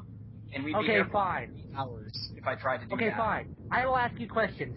Why the hell was it the Space Pope of Fal'Cie? Why is the Space Pope the Fal'Cie? Why is he a Fal'Cie? Or the... Yeah. I don't know. Martandulus, the Space Pope. He's a Fal'Cie, but he takes the form of a Pope so that he could infiltrate, like, all of Cocoon's governmental positions, so he could put himself at the top and have all the power and ability to do basically whatever the hell he wanted, in Cocoon and Eden. The Grand Papal Mainframe. Yeah, Doctor Who. So that's why he's the Space Pope. But that's why he takes that form. Alright. Okay, how and why do Sarah and that other guy time travel in Final Fantasy 13 too? I can't remember the other guy's name. Noel? Yeah, Noel. Fucking Noel. How? I have no idea. Do you want the Doctor Who explanation as to how they do it? Fucking magic. No, I'm asking, like, do you want the technobabble that they give us? Sure. Basically, the artifacts themselves... Have you played To the Moon? No. Have you seen To the Moon? I think I've seen it once. Well, basically, it works kind of like that. Final countdown. The artifacts that they have are kind of like the mementos in To the Moon, where they time travel based on the artifacts that they find, because for whatever reason, there are like memories imprinted upon the fragments themselves that they find. So they use the fragments and artifacts that they find to time travel through crystal gates. I remember that, okay. But question, why only Sarah and Noel? Why not anybody else? Because Sarah is technically, since she's Lightning's sister, she's technically outside of time, and Noel, at the same time, is also technically outside of time itself. So they are free to travel time as they wish, because technically they're not bound to it. Okay, how did Lightning become God? How did Lightning become God? Fireball, how did that happen? In 13.2 or Lightning Returns? Both, because they're both kind of, like, strongly tied in with each other. Okay, so in 13.2, or at the end of 13, Lightning was dragged into Valhalla by the chaos that sprung forth in 13.2, and she becomes a god because Etro needed a knight in order to protect her and her dominion, so she made Lightning into an uber badass and gave her super magical powers, and made her incredibly overpowered in order to kill off all of the monsters that were attacking Valhalla to get to Etro's throne. And in in 13.2, there's an... It's so that... No, go ahead. I was gonna say, in 13.2, who's the guy that's attacking Valhalla? Caius. Caius Bal. Yes, Caius. That asshole. Did you guys not discuss this after the thing? No, we need to do this now. Why? Because he wants to know. Does he want to know? He has no relevance towards me. So boring. It's basically showing how weird, roundabout, and strange Japanese storytelling is. I already knew that. I watch anime. I just finished watching Kill la Kill, where outfits turn people into gods. Well, yeah, it's called Final Fantasy 13 Lightning Returns. Yeah. Yeah. Fucking hell. But they don't have outfits that turn into rockets in that thing, probably. No. Probably they do, no. Okay. No, I don't think they do. Yeah. So anyway, what were you saying about Caius? Never mind. I guess if Mytho doesn't want to hear it, we're not going to do it. Okay, we'll do it after the... Yeah, that's what I was saying. Like, we could, like, finish up whatever points we wanted to make, you know, in the actual thing we're talking, in the show we're doing. Okay, fine, we'll do that And really then- fast. And then And you then guys we'll can go talk back to about our this Final afterwards. Fantasy 13. Alright, now hold on a second. One thing I wanted to mention was that, part of the April Fool's Day, they had a poll on EQD that I completely missed when it was up. I missed this April Fool's poll, too. But it was best episode of season 30 so far, and here's the episodes they got. Fly Me to the Luna, the musical. I like it. Cloud Chaser reads awkward fan fiction. Game of Ponies. Winter wasn't that big of a deal. Trixie Takes Revenge for the 25th time. Smooth Sparkle. Purple Goop Power. And Leo and Capricorn go to the zoo. Yes, and Leo and Capricorn go to the zoo. I wanted Cloud Chaser reads awkward fan fiction. No, hold on. That's just Cloud Chaser reading The Life and Times of a Winning Pony, right? I mean, really? Pretty much, yeah. Or yeah. Cloud Chaser reads, like, School of Love or My Little Fluttershy. Or My Little Flutterbox. We all know that My Little Fluttershy is the greatest fan fiction to ever be written. I mean, come on. Weetabix. Exactly. That's genius. That's genius storytelling. By the way, I was just, people on my channel know that I just started up Alicorn again, and the newest chapter mentions something called Scootabix. Oh, God. What? Yeah, Scootabix. What's happening? What do you mean, what's happening? I don't know. Okay, so here's something interesting. We have a new tweet from Megan McCarthy. This is like brand new. Okay. Back to ponies again. Breaking news! What we have? Megan McCarthy says, Angel Celestia, bell bottoms, gold chains, pedalcopter. Hashtag MLP Season 4. Okay, basically they're talking about tomorrow's episode. Yeah, of course they're talking about tomorrow's episode. Okay, so That's here's what I gathered. That's Saturday. Saturday, whatever. Anyways, here's what I gathered from that. The Wonderbolts were formed as a cult in order to honor Celestia. That is... They were honoring Disco Celestia, apparently, because she was wearing gold chains. Okay, obviously Pinky... Okay, so Pinky's going to be wearing a gold chain, and whenever they do the Wonderbolts flashback, all the Wonderbolts are going to be wearing bell-bottoms. I got... The Wonderbolts are part of the secret cult, the secret army of the Illuminati, and they're responsible for all of Equestria's history. Celestia is the leader of the Illuminati, and she banished Luna to the moon on purpose to incite her own evil deeds. Take over Equestria. I fucking hate the fandom. And then Celestia creates an Alicorn with red hair and black fur. His name is late. Wait. Apparently, Shannon Chankent is no longer going to BronyCon either, so... Who was that? Shannon Chankent, as in the singing voice of Pinkie Pie. Oh well. Oh. Shannon. I mean, BronyCon's a little overdone, so I mean, I won't. I like BronyCon a lot. Yeah, Metho went to BronyCon and he liked it. I've never been there. It was so much fun. Although I haven't ever been to any other convention, so, you know. Well, you're gonna be a fanatic. Fiesta Equestria is going to be epic. There's going to be fucking all of us there. It's going to be amazing. By the way, Lightning, have you got news on our... Lightning, have you got news on our panel yet? No, I haven't heard anything from him. But then again, I got the convention chair as a context, so I can always just talk to him about it. Has it hit 1,000 views yet for the video? What? What video? The Destin trailer. Well, no, it's got over 800, but I mean, wow, we're getting there. What kind of comments does it have? I don't even know. 3, the same 3. Yeah, I mean, it's just people said there was a couple people that said they're looking forward to it. So, oh god, wait, hold on. There's a new My Little Pony game, or is it? It's the My Little Pony Game Loft game is heading over to Android, if I recall correctly. No, a new mini game inside the game. Oh, Diamond Dog. Diamond Dog game. Basically, it's a ponified version of Temple Run. What the fuck, AR? Hi, AR. So You missed 3 hours of stuff. Yeah, AR, we're almost done. 2 hours. No, Yeah, I've been here. I just been silent. You guys don't pay attention. I was paying attention. You were not here. He thought you left. Yeah, AR, we're almost done here anyways, so. I know. I thought I'd come here to say goodbye to everyone. Okay. Okay, goodbye. I played the Diamond things. It's basically a ponified version of Temple Run. Yeah, he was basically. He was playing it like. You know, reminds me of the old Donkey Kong minecart like things. So it reminds you of Pajama Sam's minecart thing? No, Donkey Kong. Oh. So apparently, there's a Rainbow Rocks book as well. That's a That's it's a prequel. Novel. It's a prequel to the movie. Is it a page turner? No. It's not a joke. It's asking. Don't make fun of my literary insight. So, AR, just Fucking real quick, prequel. did you notice any April Fool's jokes that you really especially liked?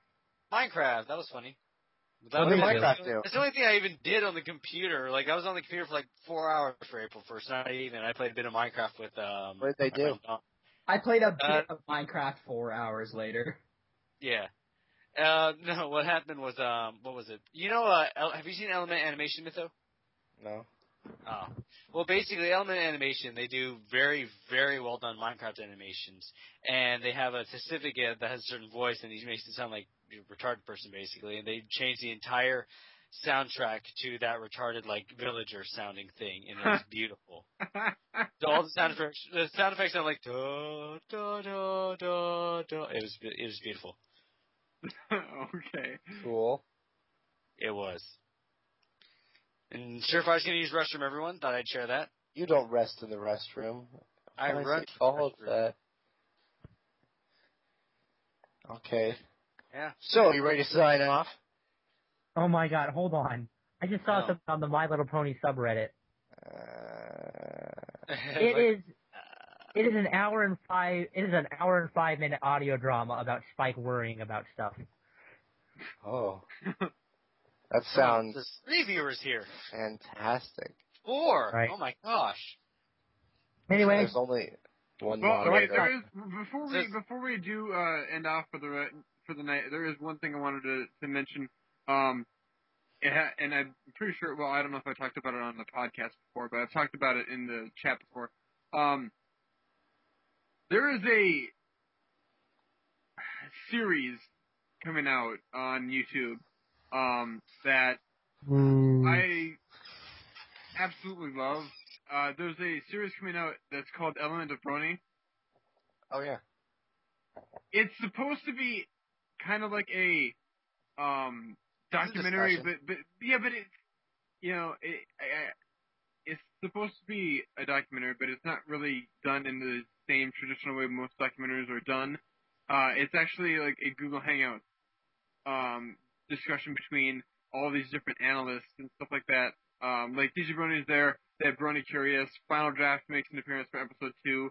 And they have, and it's all led by this guy named Neil X, which I never really heard of him before, but he leads the entire thing, and he's actually pretty interesting as well. But the cool thing about the entire show is that they tackle different elements of the community. I think you say harmony.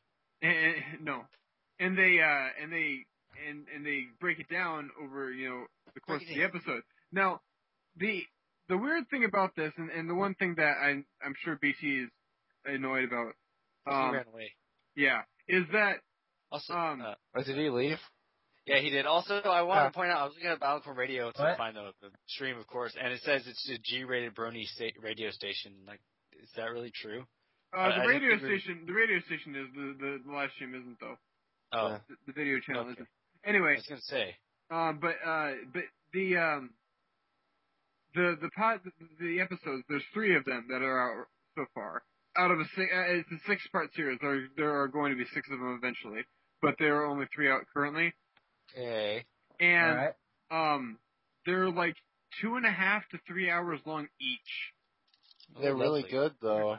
They are really good. That's the thing. You know, it's like if you have the time to sit down and listen to these, they're actually extremely good. In fact, I'm not It's even like gonna, 3 hours of like really well edited, like down to just the important stuff. Right, Generally. I mean, like if they're talking about something and there's a video that happens to go along with what they're talking about, they will actually play it, like along with the discussion. And this newest episode that just came out, at the very end, the last 15 minutes, if you're gonna watch anything, watch the last 15 I'm minutes. skipping to the end. Watch the last 15 minutes of the newest episode because it's really good. They go out of there. It's when they're done with their group discussion, and there's one more subject that they want to tackle because the newest episode's about like stereotypes and different like gender specific things and stuff like that, gender roles and whatnot. And the last 15 minutes of it is just really, really good. So if you're gonna watch anything, watch the last 15 minutes of the newest episode. But I'm looking forward to what else they have to bring out, and I'm kind of wondering why it's taking them so long to upload these because they're all done. I mean, they recorded this stuff months ago, like Well, they're still editing them probably. Well, yeah, I'm Editing sure is always I'm fun. sure they're still editing. Right, Yeah. so far? But if you're interested in that, I do have all of them on my channel in a playlist. So, Okay. plus you can also just look up Neil X's channel, and he's got all of them there as well. So, now that I got that out of the way, we can actually end off the podcast. So, Yay! I want to sign off. So And on that, everybody, we shall all listen to In the Mood. I think so. in That'd the be great. mood, what? In the Mood. In the mood? What's in the mood? This has been Fanatical with your host, Mytho Gamer. Well, yeah. And Firebolt / Lightning, whatever BT wants to call me. And next time, we will be talking about Spike. testing 1, 2, 3, plus several other things I'm sure as the week goes on. So be sure to tune in next week. For those of you watching on YouTube, this will be appearing every Saturday. We'll be putting out episodes. But if you want to actually attend our live streams when we actually record the episodes, Yeah. they're on. We record at 8 o'clock on Thursdays on Alicorn Radio.